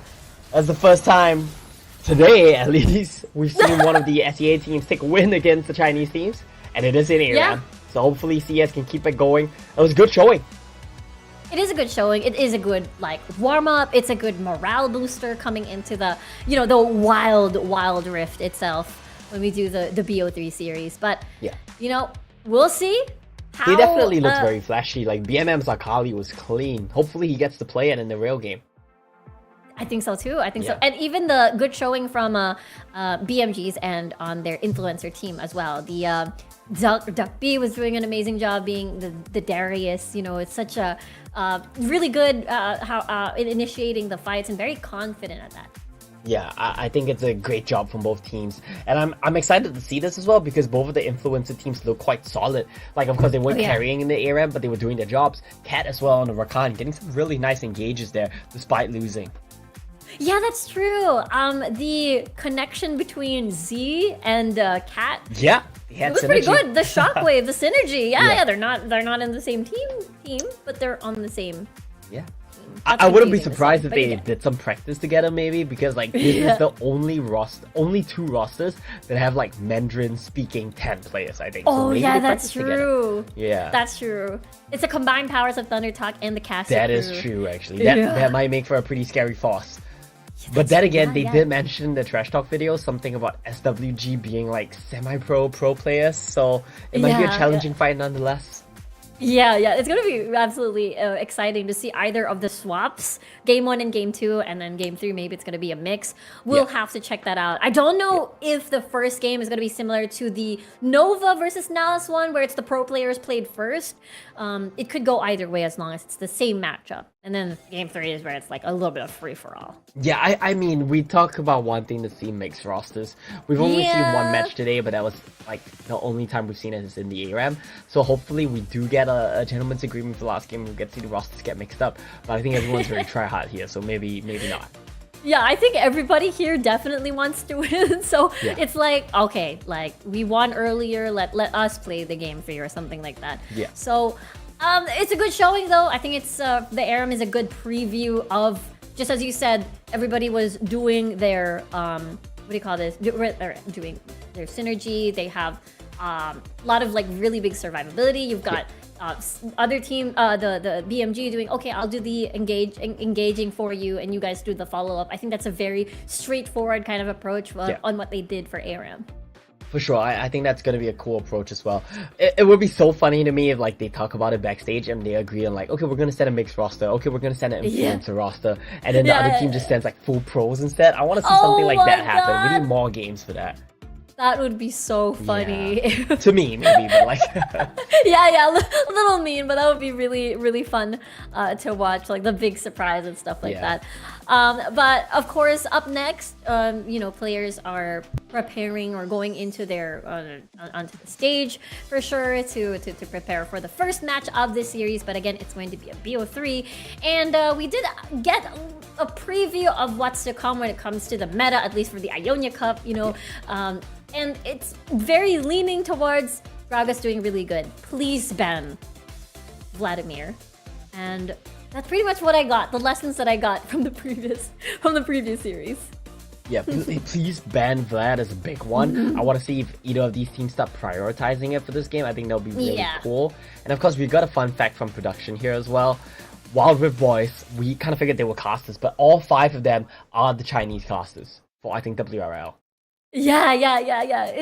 It's super cute that you know, it's a full caster team. Yeah. It's a full caster team. It's gonna be fun. Let's see what they can do. Isn't it so fascinating? I could be wrong on this one, but I think in Ionia Cup 2022, I think some of them worked on Ionia Cup 2022. So now, Elio, they're now playing on Ionia Cup 2023. The full caster roster. Going from casting it to playing it. Ooh, that's fun. That's a downgrade, I think.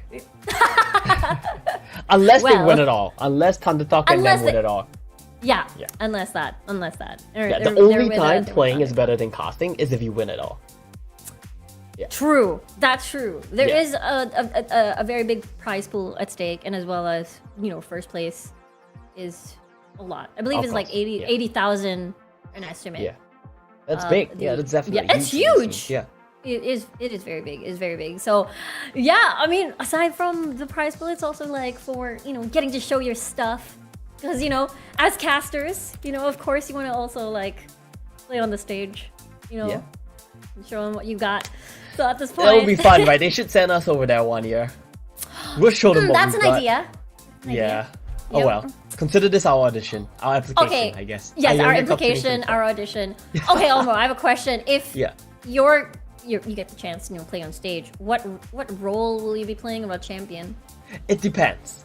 It depends. Yeah, it depends. If you want to try hard and win. If my team is good, I'll play support.